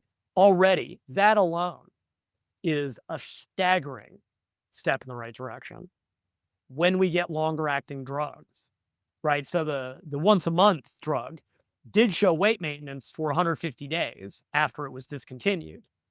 But if you look at the half-lives, it took about that long to clear, right? Like it would be great if you could get a drug that would actually reset the GLP-1 receptor permanently. I don't know how you do it. Again, this is outside of my ken. I guess we're talking about whatever monoclonal antibodies or some whatever vectors and genes and science and shit. It's not my area. But if it can be done, they'll figure it the hell out. Like it's if there's a way to do it, they'll figure it out. So like that would, that would be great. But the reality is, unless we find out that in 10 years that constant use of these drugs will make you grow a third leg, it's hard to, or, it would, the negatives would have to be staggering against the massive reduction in disease, obesity, comorbidities, health issues. I'm not saying it won't, right? Because that is one of the well, there's not enough data on these drugs. There's not any data on the peptides you inject. Shut up. Seriously. Holy shit, you're taking untested animal source peptides, but GLPs that have been researched since the 90s, right? That's when exenatide was developed, right? Liraglutide was at least a couple decades ago. Ozempic was early 2000s. Hang on, when was Ozempic approved? Okay, 2017. So we've only got 8 years of data. Wegovy was approved a little bit later for weight loss, but it's the same drug. Like, yes, you can say, well, we don't have long-term data on tirzepatide or retatrutide, and I won't disagree with that. And we've got 90, 2000, 30 years of data on GLP-1s in general. Not the specific, maybe not the specific drug, but on the effects of GLP-1s. 30 years. Show me the data on whatever peptide you just got that you're putting in 3 times. Like, show me that data, and then we can have a conversation. And until that point, shut up. Because that's the typical, So yeah, I mean, yes, there are absolutely reasons people may want to stop. But from the fundamental standpoint of weight loss maintenance, the argument of, well, you just regain the weight when you go off, well, don't go off. Or go off intermittently and use it, as needed. And maybe every time you do that, maybe figure out, okay, I mean, again, this is the same advice I've been giving to people with just diet stuff. Like, okay, you have to practice maintenance. This is true of any diet. You have to figure out what strategies work for you for maintenance, no matter how you lose the weight. So I tell people, like, okay, so you move into maintenance, or you do a diet break, which is a great time to practice that. And I talk about all this in the book, of course. And it's like, okay, what were the problem areas? What were the red flags? What caused the problems? So even you move into maintenance, right? You set this upper weight limit. Okay, well, you ended up hitting it after however many weeks. I mean, you took it back off. Okay, what happened? Go figure it out. What went on during that several week span that caused you to change your eating habits or lose some? And there's other strategies I give, keeping it, other things that are not really relevant to this. It's like every time something happens, don't, dump on yourself. Don't go on. Figure out why. Like every one of us, you've got it. I've got it. People that have figured out long-term weight management through any means.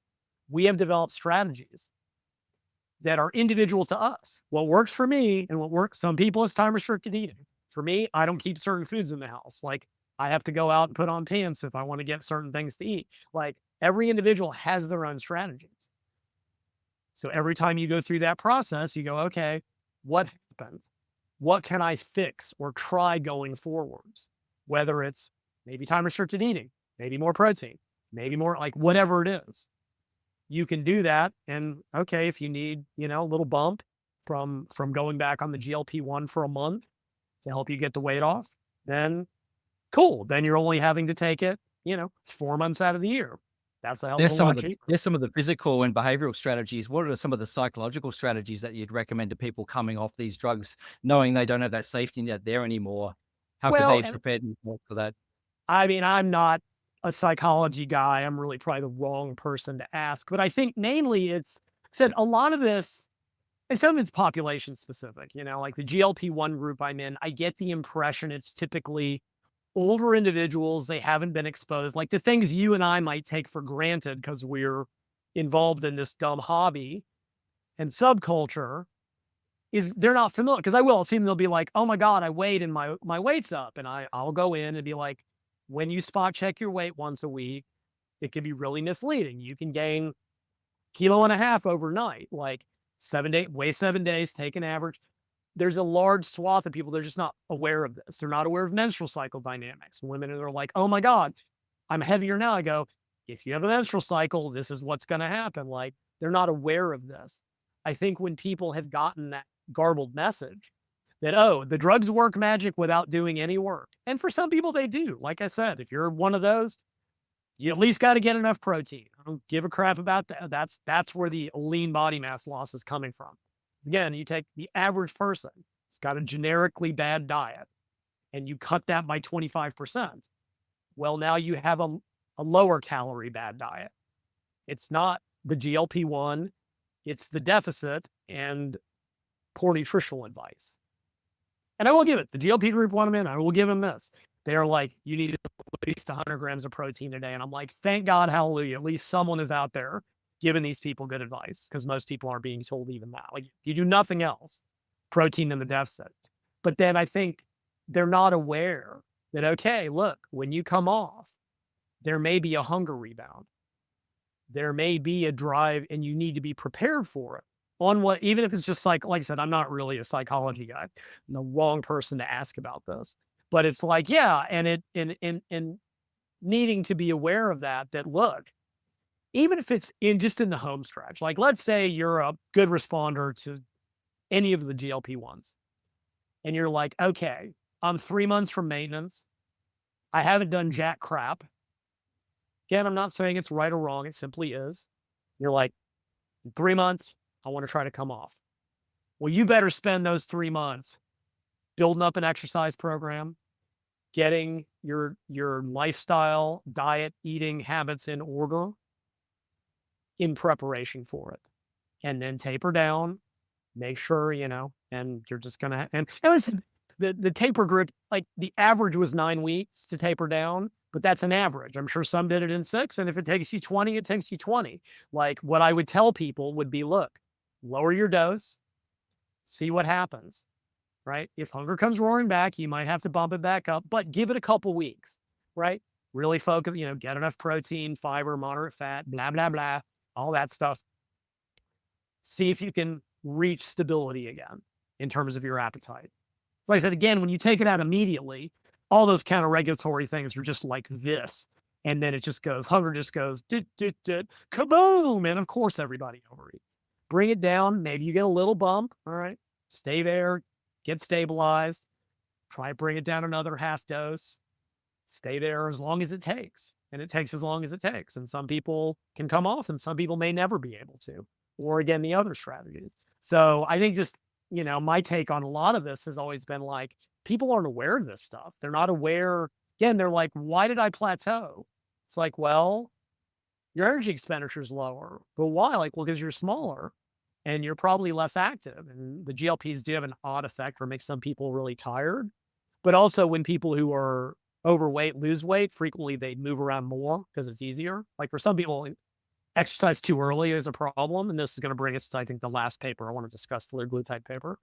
And if you're not being conscious of your food intake and your body's starting to counter-regulate appetite, because it happens on every diet, especially the ones where like calories don't count, just eat low carb, all that. And then people hit plateaus and they go, well, why go? Because you're eating too much. No, calories don't count. Cool. Be happy. I can't fix stupid. Like the simple fact is everyone who's ever lost weight over time creates a deficit, and everyone who doesn't. It's just that simple. But at some point, like I said, they haven't measured it. They always like, we measured appetite 8 weeks in and then F it, we're just going to let them go. I would love to see how that's changing over time. And that may be another place where some of these drugs may have an effect. There's early data on Tirzepatide that it may reduce the normal decrease in sleeping metabolic rate that occurs as part of the metabolic adaptations to dieting. Unpublished, it's some really I want to see it. Does it? Because even that, there's individual differences. Some people's energy expenditure goes down much faster than others on a diet. Some people are biologically diet resistant. Like they are objectively have a harder time because they reduce calories and energy expenditure goes down more, especially if they're not consciously aware of it. So making people aware, look, even on the magic GLP-1s, unless you've got the most powerful one and are a hyper responder, the deficit always matters. That's why, like I said, this person I know, even the person in my group that I'll have to go figure out, right? GLP plus an RFL, 100 pounds in my group, 50 pounds. The consult showed me their weight loss trajectory. The studies, you know, look like that. Her weight loss is like that. She's still losing. Here's hilarious. Her question is, she's like, when do I stop? Because she like still has no appetite. She's like, I do I keep going? I'm like, well, you could aim for, your original body weight of 8 pounds, 7 ounces. I'm like, or she's like, maybe I'll just keep going till I become non-corporeal and I'm like, let's find out. I'm just curious. Like, realistically, at some point, it has to come back into balance. But 50 pounds down at 120 still hasn't happened because the appetite's not. And they told me because I talked to them about maybe tapering and coming off, and they were like, no, I fought with this for my entire life. I'm staying on forever. I'm like, okay. I mean, it's a completely legitimate choice. So yeah, and like I said, some people will be able to, some people, even if it's using it intermittently, that may be the solution. And I would hope people over time can go longer between needing to of course, by that point, the newer drugs will be out and we'll have a once a year shot that it'll just be like, no problem, boom, done. And then I'm out of a job. But I got 4 or 5 years to sell this book before that happens. You've got a section in the book that caters really well to lean individuals like athletes, actors, biohackers that are using this drug now. Sure. And I've seen that a lot of people who are in the lean category, they're jumping on GLP-1s to, I'll quote unquote, effortlessly maintain a shredded physique year round. Sure. But I'm just wondering, like, are these people who aren't obese taking these drugs, using them long term, are they risking long-term metabolic issues? Nobody knows. I mean, I don't. Well, again, let's circle back to that. I want to make one more thought about the long-term maintenance. There's about one other paper that they did because it's the Sorry to only stack one so that many questions. no, it's fine. That kind of speaks to that. So this was back to that VLCD study. So it was 8 weeks, very low calorie diet, and they took the people that lost 6% or more of their body weight. And then they had 4 groups. Placebo, don't care. One group went on liraglutide at the maximum dose. One group incorporated an exercise program. Now, specifically, they did a 6-week buildup, and then they were doing like high intensity interval aerobics classes, but 2 of them were with trainers. And this is important, right? This is not general population in the gym. This is very specific. And then one group did liraglutide plus exercise. They followed them for a year. Again, placebo group did what the placebo group always does. Don't care. But the liraglutide in the exercise group lost about the same amount of additional body weight. And I don't remember what the number was. But the exercise group saw an increase in lean body mass because exercise prevents lean body mass loss. It's just not the drugs, which meant they lost more fat and they gained a little bit of muscle. I think the liraglutide group may have, but it was about the same. And the liraglutide plus exercise group lost the most additional weight. Okay, cool. Start an exercise program, stay on the drug, lose more. Fantastic stuff. So that was the next year. And then there was the next year where the researchers wanted to see what happened when they told these people to get bent. So they said, okay, study's over. You're on your own. We're going to call you in a year or whatever, however often they did the follow-ups. Because they wanted to see what happened after the diet plus a year of different maintenance strategies. What happened when they were on their own? So again, placebo group, who cares? The liraglutide group showed, let me go back. Exercise only group. Now, let me go back again. The liraglutide group regained the most weight. Because of course they did. If the only habit that they had ingrained was using liraglutide, when they went off, of course the weight came back. There was nothing to maintain beyond using the drug. The exercise group had the smallest weight regain. Now they regained a little bit, but it wasn't much. Like it was like 2.3 kilos or like it was a small amount because they did have a behavior that could be maintained. Like over that year, and again, they were working with trainers twice a week, working on their own. They were doing like 110 minutes of intense activity a week. That's not typical. You do not see that in the real world. And this is an important consideration. But they had a habit that could be maintained. So they regained a little bit, but not much. They also say improvements in body composition, bone mineral density, bunch of other benefits. The exercise, now, bizarrely, the exercise plus liraglutide group regained percentage-wise more than the liraglutide group and less than the exercise, which doesn't make any sense that they would gain, but they lost more total, so they had more to regain. Like, it's kind of an artificial result. But what it meant is that the exercise plus liraglutide, they still had a habit to maintain. But since they lost more weight, they got more counter-regulatory hunger. They ate more and they regained. So, like, you could look at this and go, well, the drug sucks when you go off, like, just exercise after a diet and you maintain it. And there's much truth to that. But liraglutide, but it goes back to this whole point of, like, in this case, and again, liraglutide's a much weaker drug, that the total weight loss still wasn't anywhere close to the others, is that even if you just used it for maintenance, even if you just diet first or brought it in when the hunger started to kick in, right? The first 8 or 12 weeks, assuming you can, first 8 to 12 weeks, not that bad. And then it starts to suck unless you stay on it longer term. But that's the key, is using the GLP-1 if the goal is to come off long term, and assuming you give the first damn about your health, or, I mean, there's more to it than just weight loss. And I mean, even if the drug maintains weight loss without exercise, I would never say there's too many benefits of exercise that no compound can achieve yet. Yeah, they're coming. They've been working on it for years, right? Bone mineral density, health, muscle, blood. Like, I would never say don't. Like, that would be dumb to go, oh, if the drug will let me keep the weight off, I don't have to exercise. I would never, like, that's cutting off your nose to spite your face. But if you use it to really establish, like, if they'd had a group, if the liraglutide group had used the drug to really establish strong lifestyle habits, the results might have been different. But the generic ass advice they're being given is not really useful because it's failed for 5 decades. So that's that. So that just kind of speaks to, for long-term maintenance, yeah, some people may be able to taper down, some people may be able to go to maintenance, some people may never be able to do that.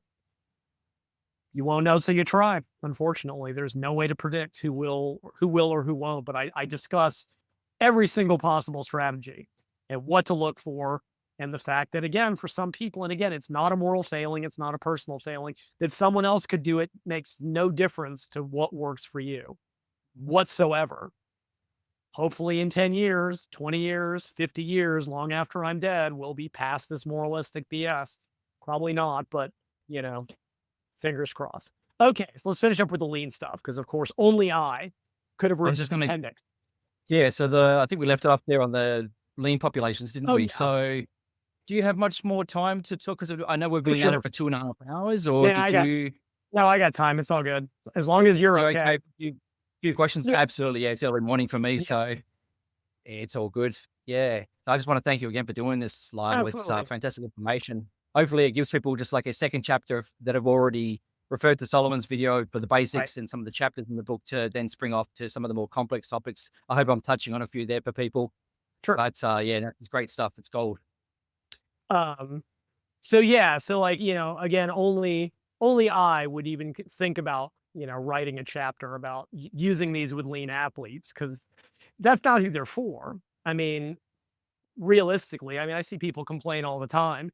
They're like, why don't researchers study fat loss in athletes? Like, because they don't care, by and large. I mean, yes, there's a few labs that do it, Gar's lab and a couple times. It's like, they're not worried about people who aren't struggling with overweight and obesity. That's not what obesity researchers do. They don't give a crap. And Well, that's that's the why thing. your book was actually gold, because no other book is going to touch upon it for athletes' uses. And there's more and more bodybuilders and fitness competitors, etc., who are using these Oh, yeah. drugs, whether they admit it or not, for contest preparation. And even if you're a coach or a PT, you're going to have clients that come to you who are on these things. So you got to know how to best manage them for their optimal results. Sure. And that actually goes back, sort of, let's cycle back to something from about 6 hours ago, sort of that polarized opinion. The hard heads, like, you're not going to change their minds. But there are people in this industry that are going to start seeing more people using them as clients, who are going to approach them, who may simply be like, I'm going to be on this. Can you tell me how to get the most out of them nutritionally, exercise? What do I need to be aware of? As much as anything, like if you're a trainer or a coach and you think that's going to be part of your, trust me, you need to know more about these than not. And you're not going to find this information at this level about dosing and escalation and de-escalation and how to avoid the side effects. And how do you incorporate it with training? Because you see that people are like, well, I'm on it, but I want to do Brazilian jiu-jitsu. I can't eat enough to fuel my training. Like, what do I do? Like, how do you work around these issues? It is going to become more and more and more common among people. And anybody that, like, yeah, fine, you can accuse me of trying to protect my damn job by writing this book. And I would necessarily disagree with that. I'm like, the whole industry is going to have to pivot. Yeah. It's that, How do you think that trainers and coaches are going to evolve in a world where people are more widespread using these drugs, but also, with I mean, I think there will always be, like I said, they had not solved the exercise thing, right? None of the drugs, Bemogramab might, but again, that's a decade off. Like, unless they've got less in, yeah, the bodybuilders will use it as soon as they can get it from their shady peptide sites with the other 6 untested drugs, right? But general population is not going to go down that route. So with all the currently available drugs, and there's only 3 that are currently approved, with a couple more in the next couple of years, there's still going to be the issue of exercise. There's going to be the issue of how do I optimize nutrition when I have no appetite? How do I, some of these, the side effects, like what do I need to be aware of or worry about? Like, this is going to become the reality of at least part of our industry. Now, there are always going to be hard heads. There's going to be like, I guarantee you they'll be using them in the background. They will then continue to shit on them publicly because that's just the way this works. As soon as they need them, suddenly that drug will become magically okay. But right now, it's only for weak-minded, low willpower cheaters. Nothing they've ever used was ever for that. Anyway, again, I'm not judgmental. I don't give a crap. I never have. I'm completely agnostic in that sense. I'm not saying GLP-1's good, steroids bad. I'm saying the line in the sand is hypocritical, stupid. Just so everyone's real clear on where I stand. I don't care if people use drugs. Don't compete in tested divisions, but I don't give a shit beyond that. Your choices are your own. Just don't think that your choices are morally better than someone else's because reasons. So anyway, yeah, and then there's gonna be, I think, a population of coaches that is going to embrace them, or at least be like, this is the reality of our industry. And in my opinion, to not is dumb. Like, look, I've spent 30 years doing my best to try to provide the best information I can. I like to hope that I've helped people. But in the aggregate, the reality is that our entire industry has failed. And we have to accept that. And nothing's going to change. There is no new diet that's going to come out that's going to suddenly make everybody succeed. There is no new approach to exercise. There's no new psychology. There is no new anything that is going to change our middling to poor success rate, period. Again, in the aggregate, we can all point to people that have succeeded. I know, I mentioned that on average, diabetics tend to be some of the worst about treat. And doctors don't even give them lifestyle advice because they know they won't listen. But of course, they won't listen because they know the doctors will give them more medications. The doctors have to give them more medications, et cetera, et cetera. And then we all know people that are like, yeah, my doc told me to do this. I lost weight, got active. I'm not diabetic anymore. But that's the minority, just like the minority who succeed. We have to accept that. This is the first step that is meaningful step that has been made, that has truly surpassed every other previous anti-obesity drug. Well, maybe not DNP, but let's face it, that's probably not going to come back into regular use. All the other anti-obesity drugs, 8 to 10% at best. We're now approaching bariatric surgery. That's truly staggering when you think about it. Like, truly staggering. And God knows what's coming in the next round. So you can either embrace them and accept that they're here to stay and probably move forwards and get a lot more clients than telling people that they're lazy POSs if they, for using such. So I do think, hopefully, I mean, there will be people in the industry that will pivot or will at least accept them as part of the overall picture, right? Even Weight Watchers, the big commercial weight loss program here, it's been around for a zillion years. And I mean, of all the ones, it's one of the better ones, in my opinion. They've always been very research based. And they realize they're like, yeah, this is the reality is what we've done in the aggregate has not really worked in the majority. And these are the future. So they are using them along with lifestyle change. They're using it to facilitate it, not instead of it. And that's kind of the key. But that's to me, that will be the future of at least part of our industry. And it will also probably be that a lot of the people speaking most loudly against them, the dirty little secret will be that if they work with competitors, I guarantee you their competitors are on them because, that's okay because those are bodybuilders and they're doing or whatever rationalizations, whatever they tell themselves to sleep at night. So far as lean individuals. So yeah, I mean, this was part of it, like during, when the world was on fire, there was that huge Ozempic shortage because of TikTok, as far as I can tell, that made it, they're like, oh, these are these great. These will make you lose weight and keep it off easily. And you don't have to do anything or diet. And that's why people with diabetes couldn't get them. This is why we can't have nice things because of the internet, because all these people that didn't need to be on them were using them. Now, that actually brings me back to something that I do want to bring up about the clickbait nonsense. And that is Ozempic face, because that was one a couple of years ago. There's this big old thing about, oh my God, the GLP-1s cause your face to be droopy and this and that and the other. And what got left out of that story was that the term was coined by a celebrity plastic surgeon in New York who had clients using it that are the kind of people that go to a celebrity plastic surgeon in New York, which means models, actors, actresses. I know that's not, you're supposed to call them all actors. You know what I mean? Gen pop people who just needed to either lose a little weight to make a part or wanted to keep the weight off. Who I guarantee you had a shitty diet. The classic model diet of cocaine and cigarettes doesn't tend to maintain lean body mass very well. Weren't training. And what was happening is if you take someone who's already relatively lean or light, especially if they have a certain shaped face, if they have a narrower face, and they lose weight, they end up with a gaunt look. Go to any We call bodybuilding that show. we call that the death skull look in bodybuilding. So you can tell look in Right. shape by the way that their skull, Yeah, they looks get like on. they get the monkey face, right? They get the Yeah. little, if they're really bad, they get the ripples, right? They get the monkey face. Now, round faces, that doesn't happen to you. Round faces diet down perfectly. But if you've already got a little bit of a long face and you're already fairly lean, there's also an aging thing. There's a loss of elastin and collagen and all that stuff that goes on. Like, so everyone got like, oh my God, the GLP-1s cause this. No, weight loss in skinny people causes this. That's all it is. It was never, GLP-1s don't eat muscle and they don't break your face down. They cause weight loss. And under certain conditions, that's what happens.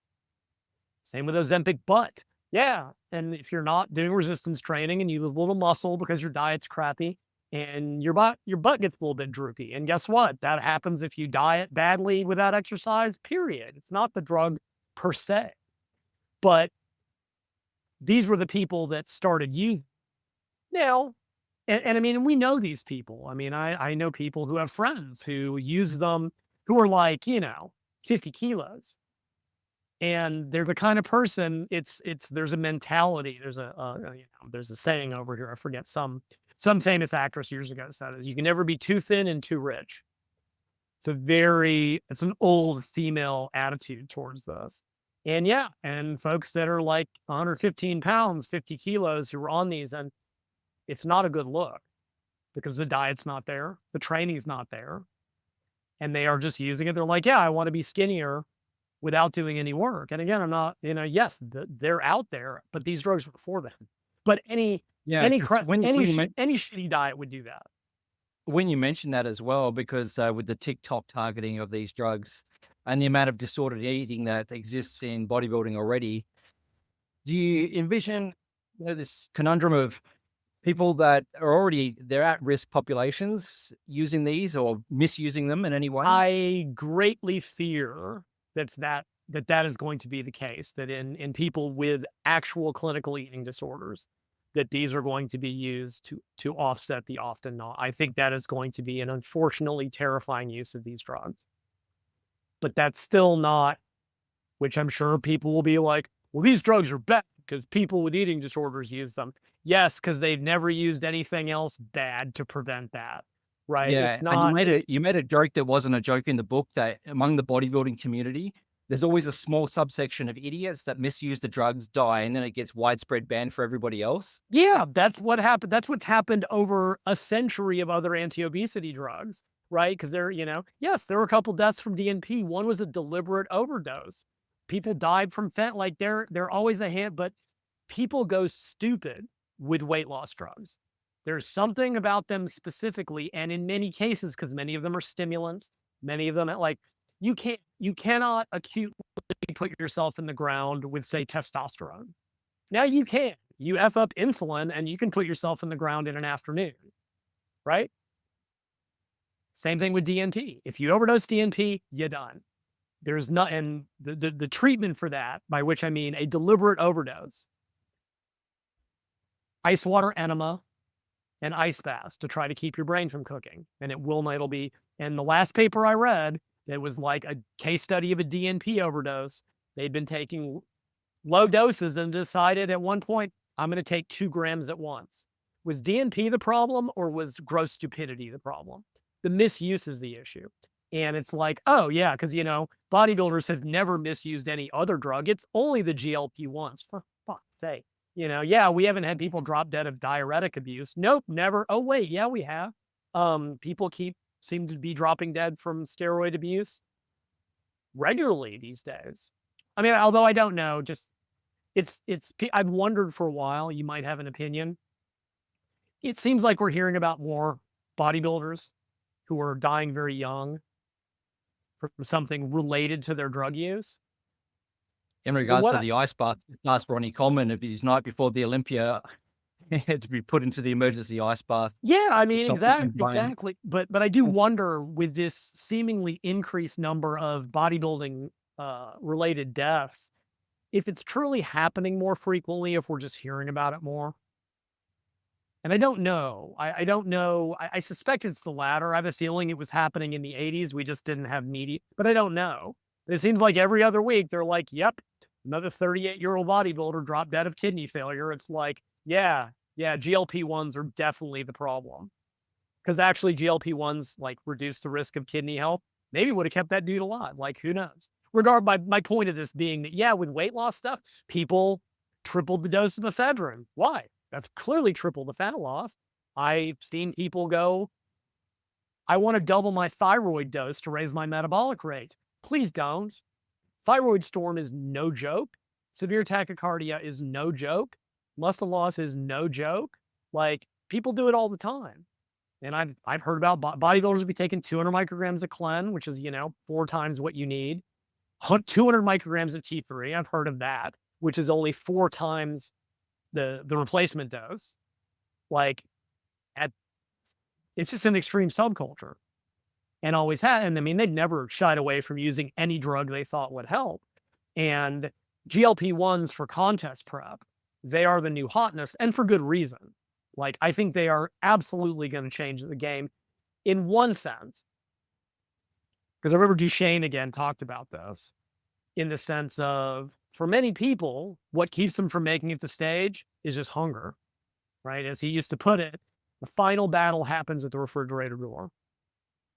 Or as I heard one pro put it once, said, there's no secret to contest dieting. Buy as many drugs as you can afford and starve yourself for as long as you can stand it. And that's the cutting edge of contest prep. And you know what? It works. It doesn't work for Mike Israetel because tortillas around protein bars are not starving yourself. But for people that actually, know how to diet, it works.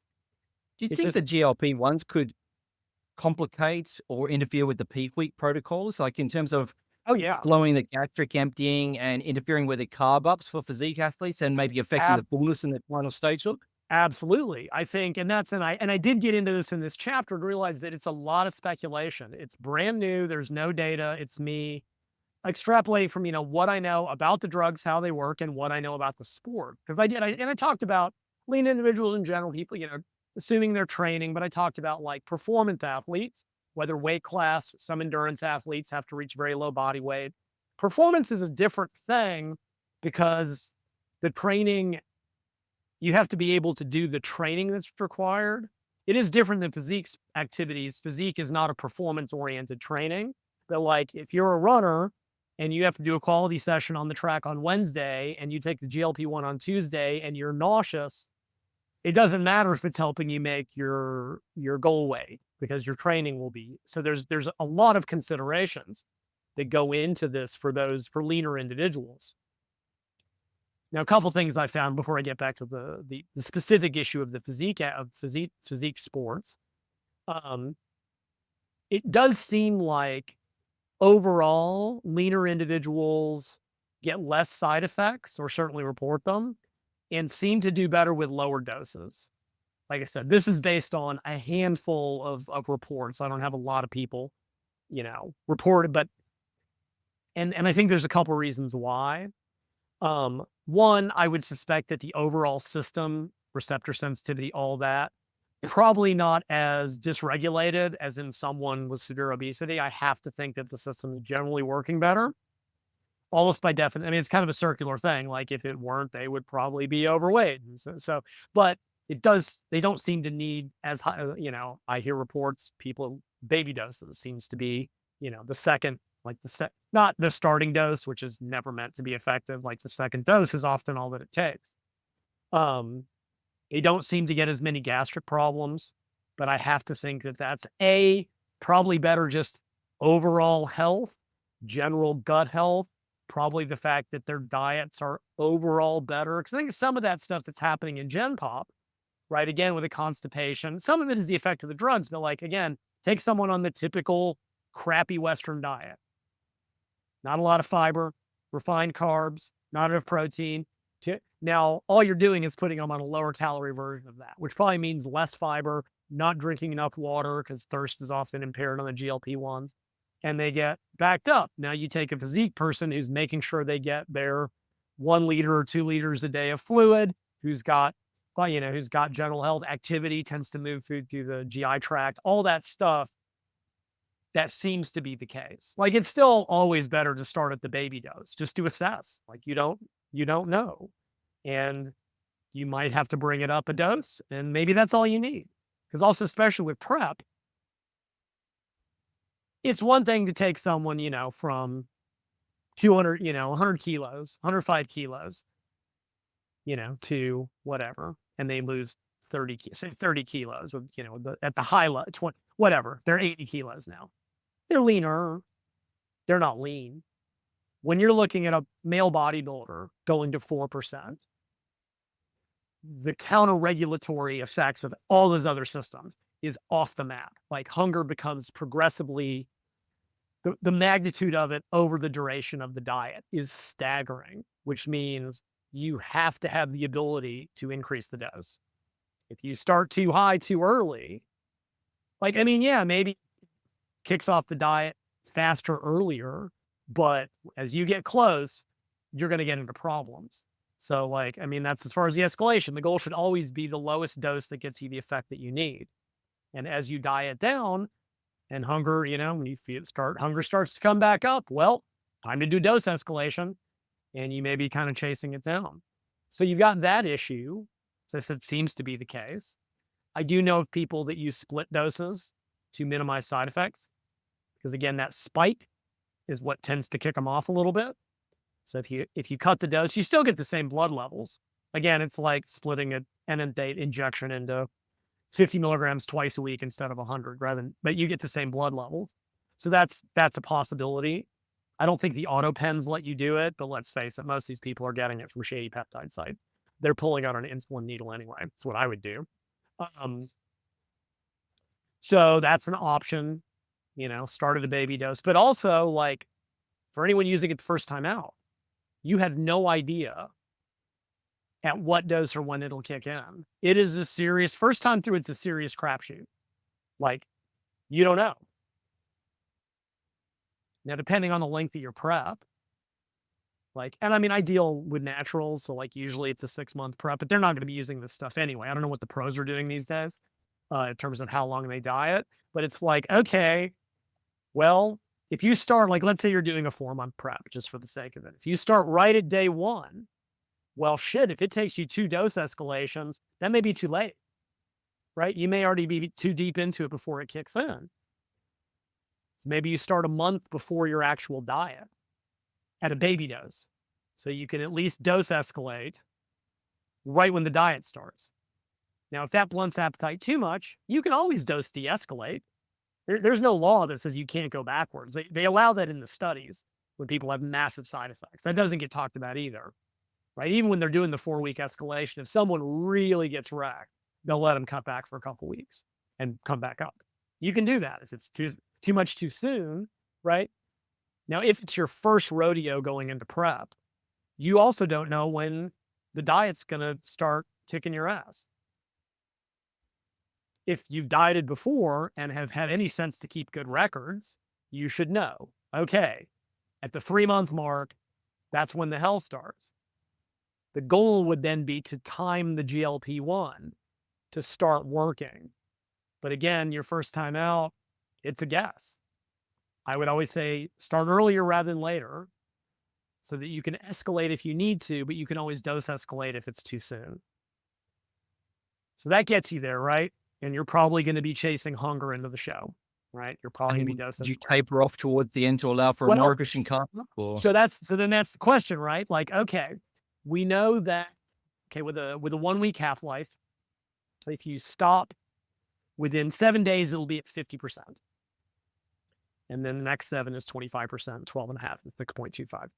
So you have to strike a balance between, okay, let's say you go up 2 weeks out to make sure, well, if your hunger comes roaring back in the following week, well, you may start picking out and not make stage.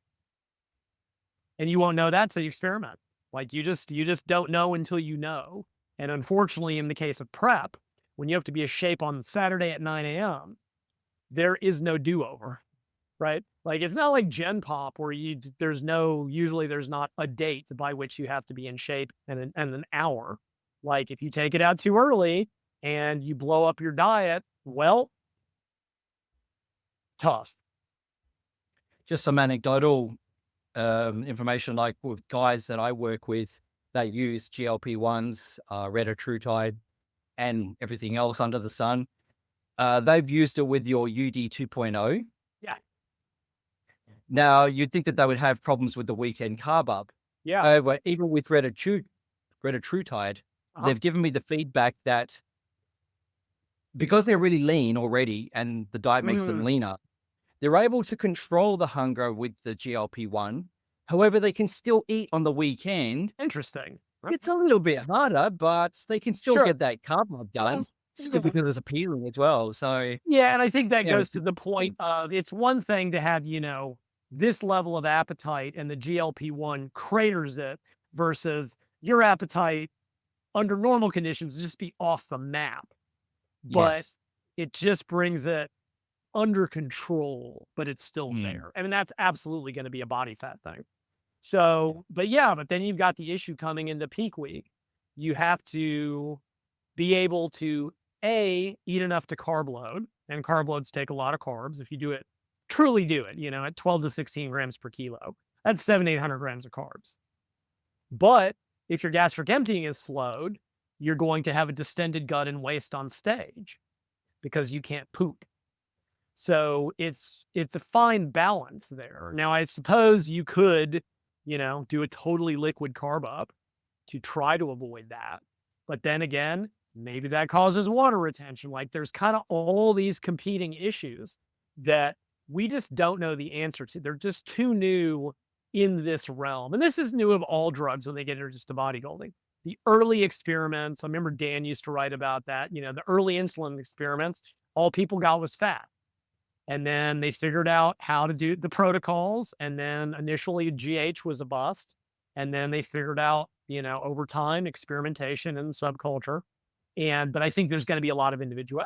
It's true of all components of peak week, right? It's like, okay, when do you switch out heavier androgens for anabolics? Well, individual response. Maybe it takes you 2 weeks to drop the water. Maybe you do that and you lose, fullness. Like there's so many at that level with so many variables in play. It's really hard to say. And first time out, like, and maybe, there's probably good reason to test it in the off season just to kind of gauge it. And your first show through, just keep good notes. I mean, it's not, and again, it's no different, when I worked with Larry and we did a mock carb up. And what I had him do is said, okay, carb load, and I want pictures every morning for the next 3 days because I need to see how long it takes for you to drop the water but still be full so that we can time your carb up for your show. It's that kind of thing. It's like, it's not, you can't do it quite to the same degree, but now we know. We know exactly what he needs to do for every show. Like, that is a done deal. I did the same thing with Sumi for her making weight. We kept meticulous records of changes in her body weight and deltas morning to evening and evening to morning and how much getting in the sauna. Like, we had data for days so that it literally was a math problem. I'm like, we need to have your weight here, here, here on this day because we know that you will drop X amount overnight without fail. And if we need to, sauna will take, like, we had it all planned out. But it took us, multiple cycles to dial it in. If you're only doing one bodybuilding show a year, you don't really have that time. So it's going to be a major crapshoot. And I don't, like I said, I gave the best advice I could and more recommendations of just what to assess in terms of all that. But it'll be interesting to see. Oh, what I was going to say is, as far as a game changer for physique, I don't think it's in any form or fashion going to change the look of the top guys. Because how would it? It's just helping you get to contest shape. Like, they're not doing anything beyond that. And I mean, to your point, if they prevent your carb load, they're actually going to hurt. But it's not, again, it's just a deficit. It's not a diuretic. It's not causing any of these effects beyond just a deficit. So it's not going to hurt anything in that regards. What I think is going to happen, though, is it's going to allow more people than otherwise would to reach the top level of conditioning. I think the people that haven't been able to hack it quite to the end because of the nature of the sport. Like, again, I'm not saying, oh, you people, like, it's brutal. It is absolutely a brutal to starve yourself to the lower limits of human body fat, literally starving yourself to death in a controlled fashion. It is brutal. And there are people that simply won't make it because at the end, the hunger gets the best of them. And I think the GLP-1s will allow more people to actually make it to stage. Yeah, because I've always said, people sort of say that climbing Mount Everest is difficult, but at least you could probably do it on a full stomach, correct? You can always eat. Bodybuilding is one of those things where you're trying to maintain as much muscle as you can and cut as much fat. Yeah, and at the end, I mean, at least starvation. Yeah, I mean, it is controlled starvation, and as you get deeper in, it gets worse. The cardio has to keep coming up, or the calories have to keep coming down, or both, or or the clen has to keep like something. You have to keep the deficit going, and not only that, but you have to keep it on schedule. The strength needs to be maintained. Yeah, everything. Yeah, and it's a lot. There's a lot going on. Well, in terms of everything at the pro level. Again, you've got so many different variables. Again, I'm not, like I said, I'm not really tied into that other than I know that they're using ungodly amounts of gear. There's so much timing with so much of that stuff. Like, as I think about it now, like, I wonder what, GLP-1 is impacting blood sugar and insulin levels. Like, is that going to affect insulin protocols? I don't know, but it is affecting that system entirely. So, there is weirdness going on. Like, same with Retatrutide, I know people are like, Well, what I'm seeing now, unfortunately, like, again, this is someone in my Facebook group, and they're like, "Yeah, I know this person, and they're like a first-time bikini competitor, and their coach told them to get retatrutide right off the bat." I'm like, "God almighty, you've gotta be joking." It's like, "What?" And then there was someone else, this is a while back, and they were like, "I'm using retatrutide to increase energy expenditure." I'm like, "What a dumb way to go about it." When 80 micrograms of clenbuterol will have a greater effect at 1/1000th the cost. What an inefficient way to try, assuming it even happens. And I say that because it's not been directly measured. Well, in retatrutide, glucagon infusion does it. I'm not saying it doesn't. I'm saying it hasn't been measured yet. And even if it does, it's only a couple hundred calories. Clen will give you 20% on BMR. For a large dude, that's 400 calories a day. And Clen is cheap, and T3 is cheap, and we know what they do. So using retatrutide, it's just, to me, like, Tirzepatide is usually a lot cheaper.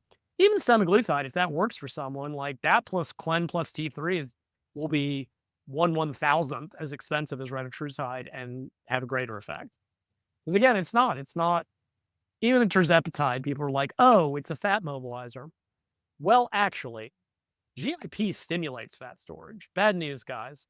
Um, that's actually, that's why some people think an antagonist will be better. Now, in the long term, like I said, there's a lot of weirdness going on, but the one study with Tirzepatide that showed an increase in fat oxidation, it was 10 grams a day. That's not significant. Mm. That's 140, that's 1/45th of a pound of fat extra. I don't think that's going to make the difference, guys. Yeah. Um, so yeah, again, I do talk about other athletes who run into similar issues, but also the additional issues of, if the drug makes you sick and you're a powerlifter trying to make weight, well, that's not, again, bodybuilding is not as performance oriented. It's not, you don't have to make a certain workout. You just have to get in there and get it done. And you can do that again, but you can't go do, 90% singles in the deadlift when you feel like you're going to vomit and or be constipated and or have diarrhea, right? Like, it's like, it doesn't, so performance athletes have that issue.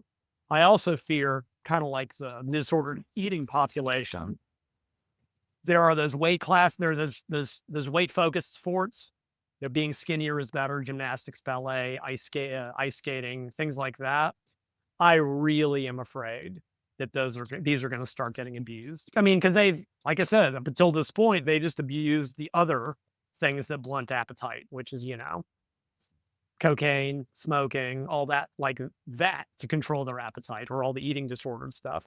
Now they're gonna have access to this, and I think it's gonna cause a severe problem in that population. And they are turning to treatment in kids now as well. A lot of the future-oriented things, or And that's some something I another. haven't really, like, I think they approved semaglutide for adolescent obesity. That's not Mm, something, I don't really deal with adolescent. I deal with yeah, adults. It's just not it's not a population I want to touch, yeah, because there's absolutely. too much going on with normal development that I don't get involved. Truly, I Yeah, can just, nope, don't do pathophysiology, don't do kids. I just don't, not gonna touch that physiology. Growing 100%. child. Yeah. Um, but I mean, but there is a huge problem with adolescent obesity, because, and Mm, that starts the process. Like, obese adolescents are likely to become obese adults, and when their physiology is very plastic, all those changes that occur with chronic overweight are just going to be permanent. And that's why, for a while that was the push. They said, look, treating obesity is a non-starter. If we can find a way to prevent it in children from developing in the first place, well, good luck. That'll happen about the same time they get the food companies to stop selling Twinkies. So, yeah, real good luck with that. absolutely. Great, like I said, great idea, great in premise, love it. We wish it would happen. Never going to, so don't care. Um, I mean, the solution, if they can make a good, safe oral GLP-1 that's really effective, just put it in the water supply. along with some Adderall to help people with a little self-regulation, get their like I'm half joking and I'm really half not. I'm I'm all like, fully for it. I'm like, the world would be a better place. Just put it in the water. And so Every place will do it except for Australia, because we're always the last person on the yeah, Australia's just, Incredible man, narrative. y'all's regulatory rules are just weird. The stuff you can and can't get access to, just strange. Even social media now is banned for kids under 16, so that's where we're leading the Well, world in that as well. I don't know that I necessarily disagree with that. Like, I know that Yeah. sounds like some okay boomer stuff, but it's pretty awful out there.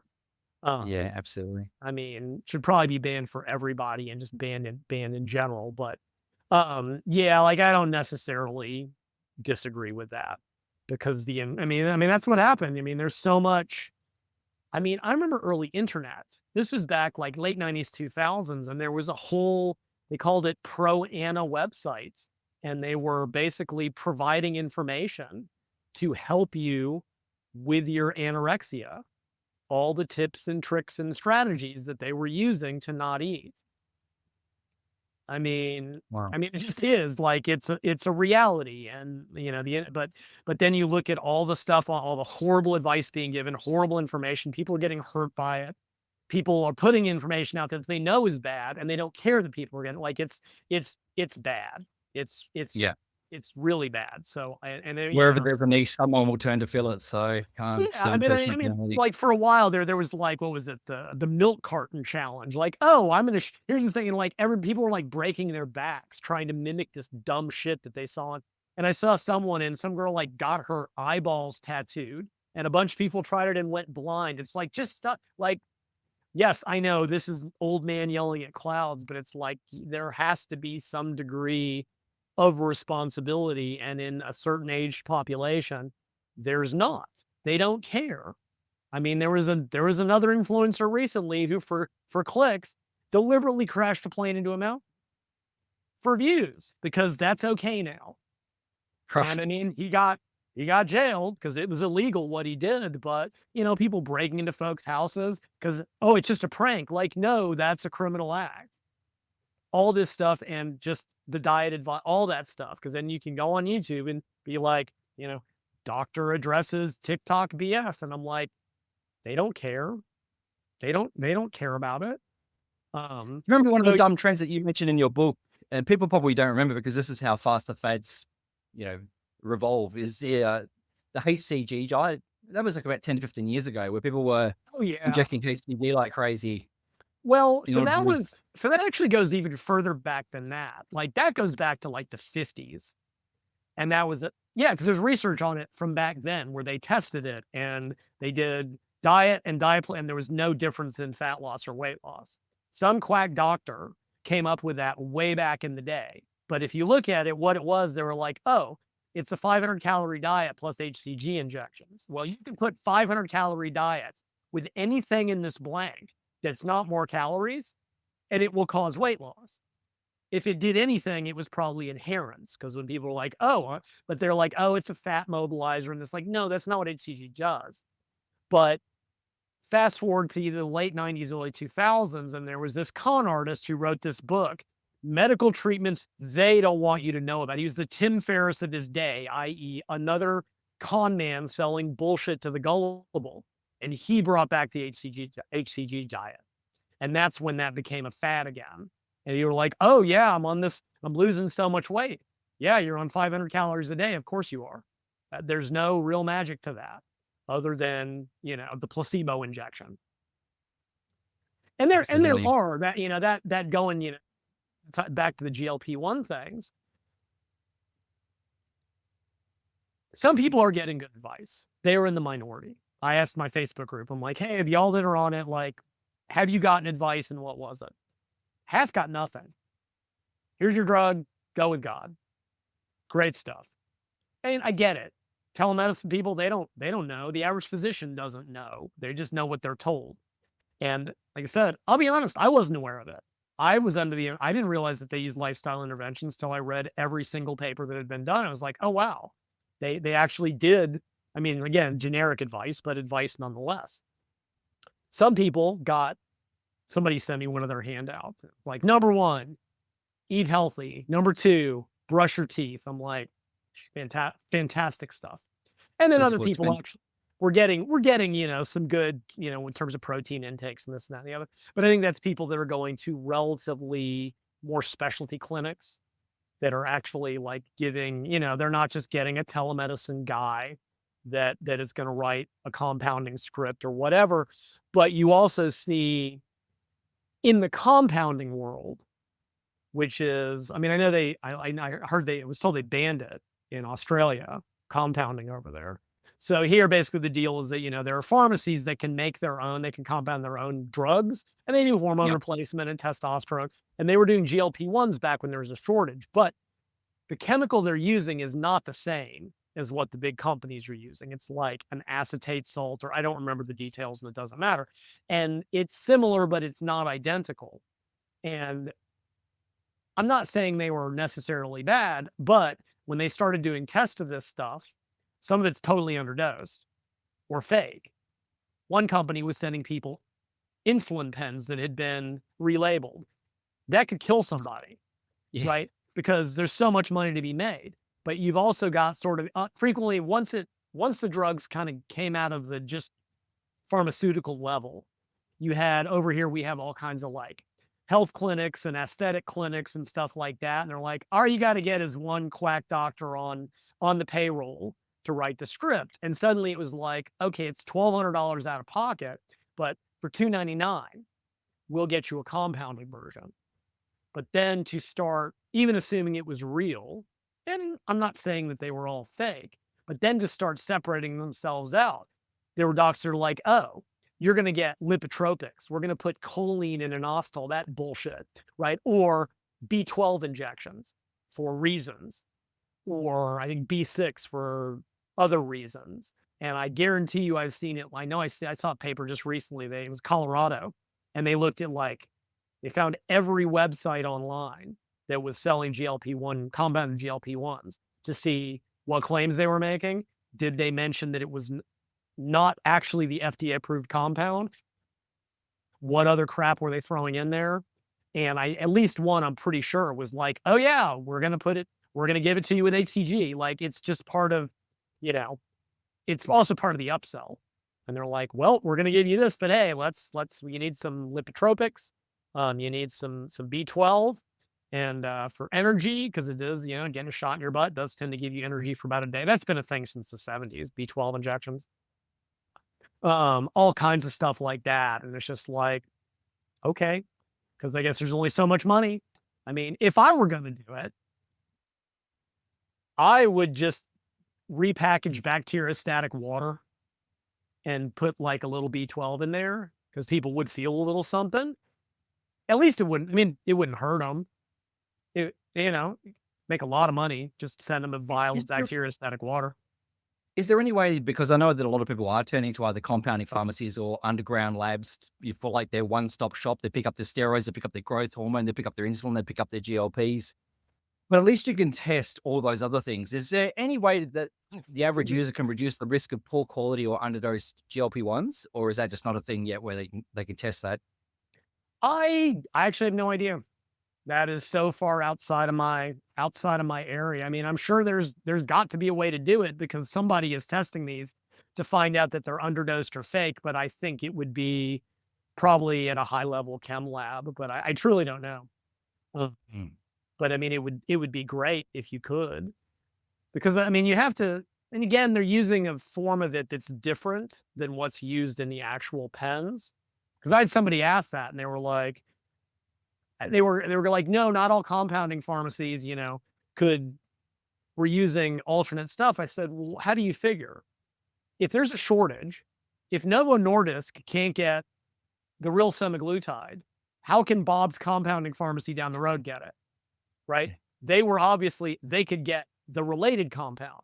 They could get the acetate form, whatever the hell it is, and then they chemically modify it to try to make it. But it's not. It's not exact. And I do think outside of the clinical studies, I suspect that some of the non-response in the real world is probably underdosed or fake compounded. That's just a guess on my part, but because I've seen people who are using compounding and they're like, "Oh, I use this, got nothing, then I changed to a different compounding pharmacy and suddenly it worked." And it's like, well, the only thing that changed was you went to a better compounder who was probably selling you. That's just a guess on my part. But yeah, so there's a big to do in this country right now. So Novo and Eli want them shut down. They are saying that they shouldn't be shut down for reasons. Novo's got billions to throw at lawyers. I fear that the compounding pharmacies do not have billions to throw at lawyers. I suspect that that's going to go away. I don't know. Whoever lobbies the hardest at the U.S. government. And again, Noah's got the money and the compounding people don't. So we'll see what happens with that because they don't want to lose money. I mean, liraglutide was just announced as a generic, but it's kind of a shit drug. Like it's okay, but it's not very potent. Yeah, like I said, by itself, it gets about 7% total weight loss. In super intensive clinical interventions, you can get to about 12. So that's, 12 kilos on 100 kilo over a year, or you can do a PSMF for 12 weeks and lose the exact same and then use liraglutide to maintain. That would actually get you way further. Um, so it'll be, I don't know when semaglutide will be available for generic. It takes 5 or 10 years. So it'll be a while, unfortunately. So we'll see what happens. Like that'll be the compounding pharmacies, the shady peptide sites. They'll have it, but is it real? Is it good? I don't know. I mean, you'll, inject a vial if you get sick, it's real, I guess. But yeah, so I don't know if are there home tests for anabolics? Like if you were to get gear, is there something you could like at home? There's little home Really? tests that you can get these days, Huh. but you can also send them away quite cheaply to a lab that's Yeah, fairly well known, yeah, and I they'll know tell you I've forgotten the name of it now, but I've watched. Nanosheet. Yeah, that one. Yeah, Yeah. but that just seems excessive. I mean, you're getting a 10 milligram But I think, vial. if you're gonna be relying on something, you're gonna inject it into yourself every day for the Sure. rest for the rest of your life, wherever how long Yeah, you I want don't. it to Yeah, be I don't. used. Yeah, I agree. Yeah. I would certainly agree with that. Certain Better, level of purity. better to make sure that it's. I mean, like in a weird way, I would almost trust, a chemical supplier, which is where these peptide sites must get their whatever legal loophole they work through. Like I'm reasonably sure they're sending what they claim is in the bottle. Whereas with a compounding pharmacy, there's no telling. I mean, I know someone who recently, basically their compounding pharmacy gave them uh, a testosterone cream that was overdosed tenfold. That's amazing. Like, because their numbers came back, and I'm like, damn, I know dudes that wish they had levels this high. I'm like, there's no possible way. I'm like, you would have to be getting 1,000% absorption of this dose for this to be right. And they called in and they were like, yeah, we actually, sorry, it wasn't 10 milligrams per gram. It was 100 milligrams per gram. Like, okay. Um, Great stuff, guys. Figure out your decimal points. Figure out your milligrams. It's like, Absolutely. did you hear this story? This was like 2 or 3 years ago. It was a UK lab doing a caffeine study. Remember this one? Yeah, I remember They this one. said they gave like 3,000 times what they were supposed. Like instead of like 300 milligrams, they gave like 3 grams of caffeine and put everyone in the hospital. Like, really? I know how to use a milligram scale. That's a pretty big cock up. Um, Yeah. Big picture. So yeah, like that'll always be an issue. If you can't afford to get the prescribed stuff, um, or get a coupon, and like obviously for lean individuals, no doctor is going to prescribe it, and no insurance company. Well, maybe if you Mm. can find someone dumb enough to still rely on BMI, like if you're a big 280-pound bodybuilder, your BMI would absolutely put you in the obese range. Just hope they don't know. Maybe. Me, Yeah. good. Well, that's what happened, and I put this story in the book because I was there. The fen-phen thing in the 90s, like phentermine, fenfluramine, where literally you would just call a doctor And he'd be like, "Are you overweight?" You'd go, "Yup." And he'd go, "Cool. Where do you want the script sent?" Like, that's all it took. There was so much money to be made, and a lot of money was made. And Sounds like I the think, hormone and testosterone replacement clinics these days in America. You could just oh call my up God. and Oh they've got God. no I get cost certain and those everything. ads constantly on Facebook. Like, We're kind of weird that down here. yeah, Hims was the first one. And first they were like, erectile dysfunction. Like, all right, first it was Viagra, then it was Cialis, then it was minoxidil, it was hair loss stuff. And now they're like, cool. Like, and obviously they're like, oh, we'll send you testosterone cypionate in the mail. Like, no, no big deal. It's like, okay. Um,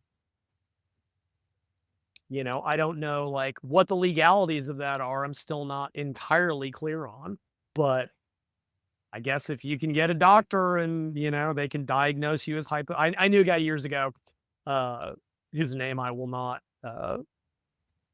mention. You wouldn't know who he was anyway, but he was a physician, great guy, really, really, really good guy. And he was up in Ohio, and he got a reputation for being willing to diagnose bodybuilders with anemia so that he could write them a prescription for testosterone. Suddenly all these bodybuilders had anemia somehow. And he told me, like, once he got known for that, he would get phone calls all day, every day, all hours of the night by these bodybuilders going, "Come on, doc, can you please diagnose me with anemia and write me a script?" Yeah, Just that's the phenomenal, problem. just phenomenal stuff. And I think that's where TRT is now. It's like, yeah, just get a doctor to tell them you're hypogonadal and nothing works down there, and you feel tired all the time, and they'll be like, "All right, cool. Here's a script." Yeah, just put your phone down at night while you're in bed and you won't be tired anymore, Yeah, yeah. It's, way overdiagnosed. Who needs Well, who needs sleep hygiene when you have drugs? Just take modafinil in the morning to keep going. That's all you need. absolutely. I'm So very cool. conscious of your time, but I just wanna thank you for giving up so much No, of thank it you for to having me. explain No, I this appreciate it. wonderful and I really encourage everybody to go out to Amazon to pick up a hard copy, the Kindle copy, or even both. It's called the GLP-1 Solution, a complete program to maximize your weight and fat loss results. And I guarantee it is no exaggeration when it says it's the complete program because you will not need any other resource or any other podcast which constantly bombards us all with misinformation and bullshit these Yeah. days. If you're a coach, if you're a physique athlete, if you're a person that battles with their weight and needs help, or just a little bit curious about how these things work and you want to cut through the nonsense, this is literally the definitive guide. So support Lyle, go out and get it straight away. Are you working on anything else, Lyle? Because So I'm hang on. always looking for I just your want to next add one release. thing because Amazon is strange. So Yes. we found out the hard way. If you Yeah. want the Kindle and you go in on the Amazon app, it will show as unavailable. You have to go in with a desktop browser or a phone browser. And it has to do with Amazon and Amazon and Google Store are arguing over payments because they both $2 billion companies need that nickel. So if you're on the Amazon app, you cannot buy the Kindle version. You have to go in on a browser. Also, there was a big cock up. I don't know if it was my fault or Amazon's fault, but you may see two different pages for the hardback book, one of which says that it's out of print. I'm going to try to get that one removed, but there is a proper page that will show both the hardback and the softcover physical book.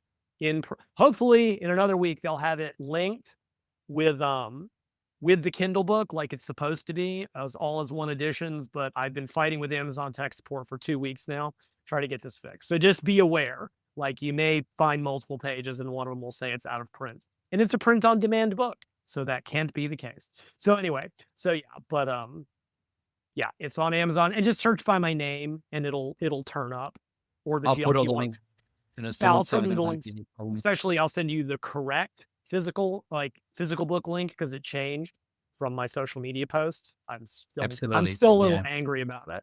First working on And if you are anything new to the else, topic, I was go going to ahead. say, if you are new to the topic as well, check out the link in the description to Solomon Nelson and Lyle's 3 hour Yeah, plus, right.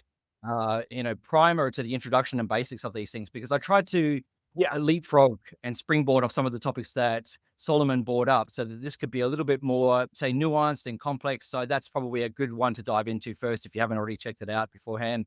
Give Solomon a check out. He's a great channel anyway. Yes. Lyle, yes. Are you working on anything in the meantime, I or mean, like, I'm the always training book hot. is due?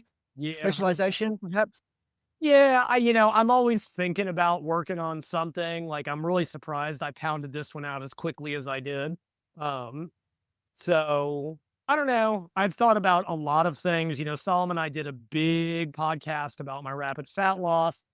Some of the things I talk about in there, it could probably do to be updated because there's a lot of my thoughts about. I mean, it's not that they change massively, but just like variations that I would make. Some of that's actually in this GLP-1 book. Some of the variations that I would, because I talk about specifically in the GLP-1 book. If you want to go RFL plus and use the GLP-1 to make it easy, because that's what I'm hearing from people. They're like, I'm doing RFL with a GLP-1. It's the easiest diet I've ever done. I'm not hungry. If anything, they're like, can't get enough protein. So I could possibly do that. We did a big thing with Larry. Larry Shipe Jr., the bodybuilder I worked with on UD2. He's going to, I could probably, there's always stuff I could do. Right now, I'm kind of trying to get some momentum on this because this is probably the first book I've written that I think has really large reach, like large scale reach. Also, if you buy my book, please do me a favor, leave me an Amazon review. It really goes a long way because I'm trying to get this. It's not just for athletes. Gen Pop is just as misled about these things. And this other book that got released, my cover is way cooler, number one. It's actually funny. The original title I was going to use that I decided I didn't like, that's what she ended up using. And I like my title better. And my cover designer kicked ass. So anyway, yeah, I'm always kind of thinking about stuff, something, but the way I write tends to be a whole lot of thinking until I'm ready to sit down and just hammer things out. So, and I tend to take little breaks after projects. So I'm Yeah, just you gonna go break get. down the complexity of everything very user-friendly, especially I for try. the complete, very well. So that's another, plus that I could recommend with this book. Yeah, I also checked out the competitions books. I yeah. got a whole bunch of them just to quickly do a compare and contrast as well. And your book is Are, head and are there shoulders. are there that many? The only ones I'm aware of, There's there's only like 3 or 4 main ones that have come out. There's this other guy who has a YouTube channel as well. He's uh, a doctor, and yeah, it wasn't up to the par of your one. Yours is more comprehensive, especially for physique athletes and yeah. lean individual. So I knew there No, was there it's was like one pop sci book that came out a couple years ago, and just him like interviewing a bunch of people about the GLP-1s. There was the one that came out a week before mine, which is by a doctor called the Ozempic Revolution. That hers has recipes. Mine doesn't have recipes. Mine has data and yeah, actually pointless. happily. And so I know that's not the population I target, but I'm like, hers has recipes and mine has a chapter on lean athletes. So, take your pick. I haven't seen any others, but I suspect they're going to start. They're going to start coming because up Yeah. until now, every time I went and Googled like GLP-1 diet advice, it's just the same generic crap that they say to everyone with GLP-1 as a keyword. Like they didn't, it's like 50% carbs and 25% protein and drink a lot of water. And it's like, okay, this is trash because it doesn't work when your calories are low. So that was really, you know, and just to finish up, as far as who it's for, it's like if you're using one and not getting the results you want, it will tell you what to fix. If you're thinking about using one and want to know the reality of this, all the scary side effects that you read about and how often they really occur, because it's not what you've been told. I promise you, all the fear. Because I've seen people do that online. They're like, I'm afraid to take my first shot. Like, what if my gallbladder falls out? And it's like, and the newest one was some eye damage that was occurring. Now realize that diabetes is a risk factor for eye damage. And they were like sevenfold risk. Yeah, it was 20 people versus 3. 20 people. Like again, I'm not downplaying the side effects. I'm not. It's the realities of the magnitude. And all of those effects have to be weighed against the massive benefits in terms of health of weight loss. Individual choice, but so I tried to present all that data. So it's that your coach who's going to be working with people. This will tell you everything you need to know about dosing, escalation, de-escalation, all the different drugs, how they work, et cetera, et cetera, et cetera, mechanisms, blah, blah, blah, blah, blah, little tips and tricks. You know, again, if you're a lean athlete and want at least some speculative data, or if you just want to know the facts so that you can argue with people on the internet and win arguments, because let's face it, that's what it's really about, is winning arguments. So it will, no joke, answer every question you had and a bunch you didn't think to ask. So one best-selling book that did do a lot of damage to the GLP public conversation, especially in the media as well, was that book called Magic Pill that was released just after the pandemic by Johan Hari. He has quite a few other books as well out that are quite popular. And a lot of the stuff that he was putting in that, I don't know if you read it, was kind of bullshit. So he talked about Oh, anhedonia and that's the one I was referring to, the Pop Sci book, where he just like went right, around and yeah, interviewed a bunch of people about the drugs and the side effects. And I haven't read it because I'm sure it's like every other BS Pop Sci book that's ever been written. That was as emotionally driven as it was quote unquote data. yeah. And just a little bit of information on that guy as well. He's been busted in the past for fudging things like his anecdotes and his statistics as well. So he doesn't have a lot Shocking. of making the credibility. Yeah, Shocking. exactly right. He just has a Yeah, but lot. yeah, Yes. slick Fantastic. talking salesman that sounds exactly like a British version of Dr. Mike, and of course that's why he gets his message out there more than Sure. others. So Yes, exactly, because that tends to go further than facts and evidence. So, yeah. yeah, And yours is also very fairly priced. I couldn't believe the price because fucking Jeff Nippard just released a weight training for dummies 101 book, and he's selling it at like even the Kindle version, I think, at $35. But yours cost me $10 or something. And and even that's because I know how Kindle pricing works, and Jeff yeah, but doesn't. even Peter Attia released a fucking private podcast similar to what we're doing with no better information, and he charged 30 Australian dollars for it, which is about 19 Yeah, American for a I podcast. that's asinine. I wasn't even aware that was. I mean, that harkens back to 2000s when people did pay site, like they would have part of an article and they're like join like dude, nobody's gonna pay for to read This this. prick is already swimming in money, and he's Yeah, but charging that. when you're rich, the goal is to have all the money. Yeah, true. That's why Amazon and App and Google can't come to terms over this payment nonsense with the app, because $2 billion companies both want that nickel or whatever the payment thing is that they're arguing about. Yeah, no, I mean I said it that again. It has to do with the way Amazon Kindle pricing works and the percentages they give you, and I'm very alert to that. Um, which is too boring. It's not the topic of this podcast. If you ever want to do a Kindle book, I can bore you with all of it because it is the way Amazon screws the authors is very like, because they know they own you, they know they can do whatever the hell they want. But just for perspective, so for every $10 book I sell, every $10 Kindle book, I'll make about $7. Yeah. For every $35 book Jeff Nippard sells, he'll make 12. Who do you think is going to sell more? My $10 book or his $34 book? Because above a certain price point on Kindle, if it's under $10, they'll pay you 70%. If it's over Okay. $10, they'll pay you 30%. So to make the same amount of money at 30%, I would have to sell my Kindle book at 3 times the cost at $30. All Am right. I going to sell what price? That's why people used to sell Kindles at 99 cents and $4.99, because they make it up in volume. I say, I just yeah. I know how the Kindle system works better, because that's how they pay out, and You're people are still little doing like private consultations though for those people that need a little bit more yeah, hands-on advice. yes, and for that, and also just so people are aware, I am not selling the GLP-1 book on my website. It is only on Amazon. Again, that's because that's what Amazon requires. It's also, if you're in the Kindle Unlimited program, that free Amazon Kindle thing that you pay the annual thing, it is there as well. So if you have Kindle Unlimited, you can read it for free. And if you do, at least read 8 or 10 pages, because that way I get paid. That's how that system works. It is not on my website for reasons, but my consultations are on my website. I call them an hour consultation ostensibly, but like with Sean, I always run long because I won't shut up. And I'll only add, just because it ties in as a good finish. Uh, if you want to get a consult or another book from my website, if you use the coupon code Mike has no tan, you'll get 10% off any purchase, and it does stack with the other discounts. So Mike has no tan in the coupon code, 10% off. I'll put that in the description as well. It's That been was fantastic. That was Solomon's idea, and it was brilliant. I'm like, oh God, yes, I'm all over it. Hell yeah. We always got to work out a few digs at Mike to work into any podcasts that we do with you as well. So always welcome anytime to come back on. And well, just I will. Let's end with that dig.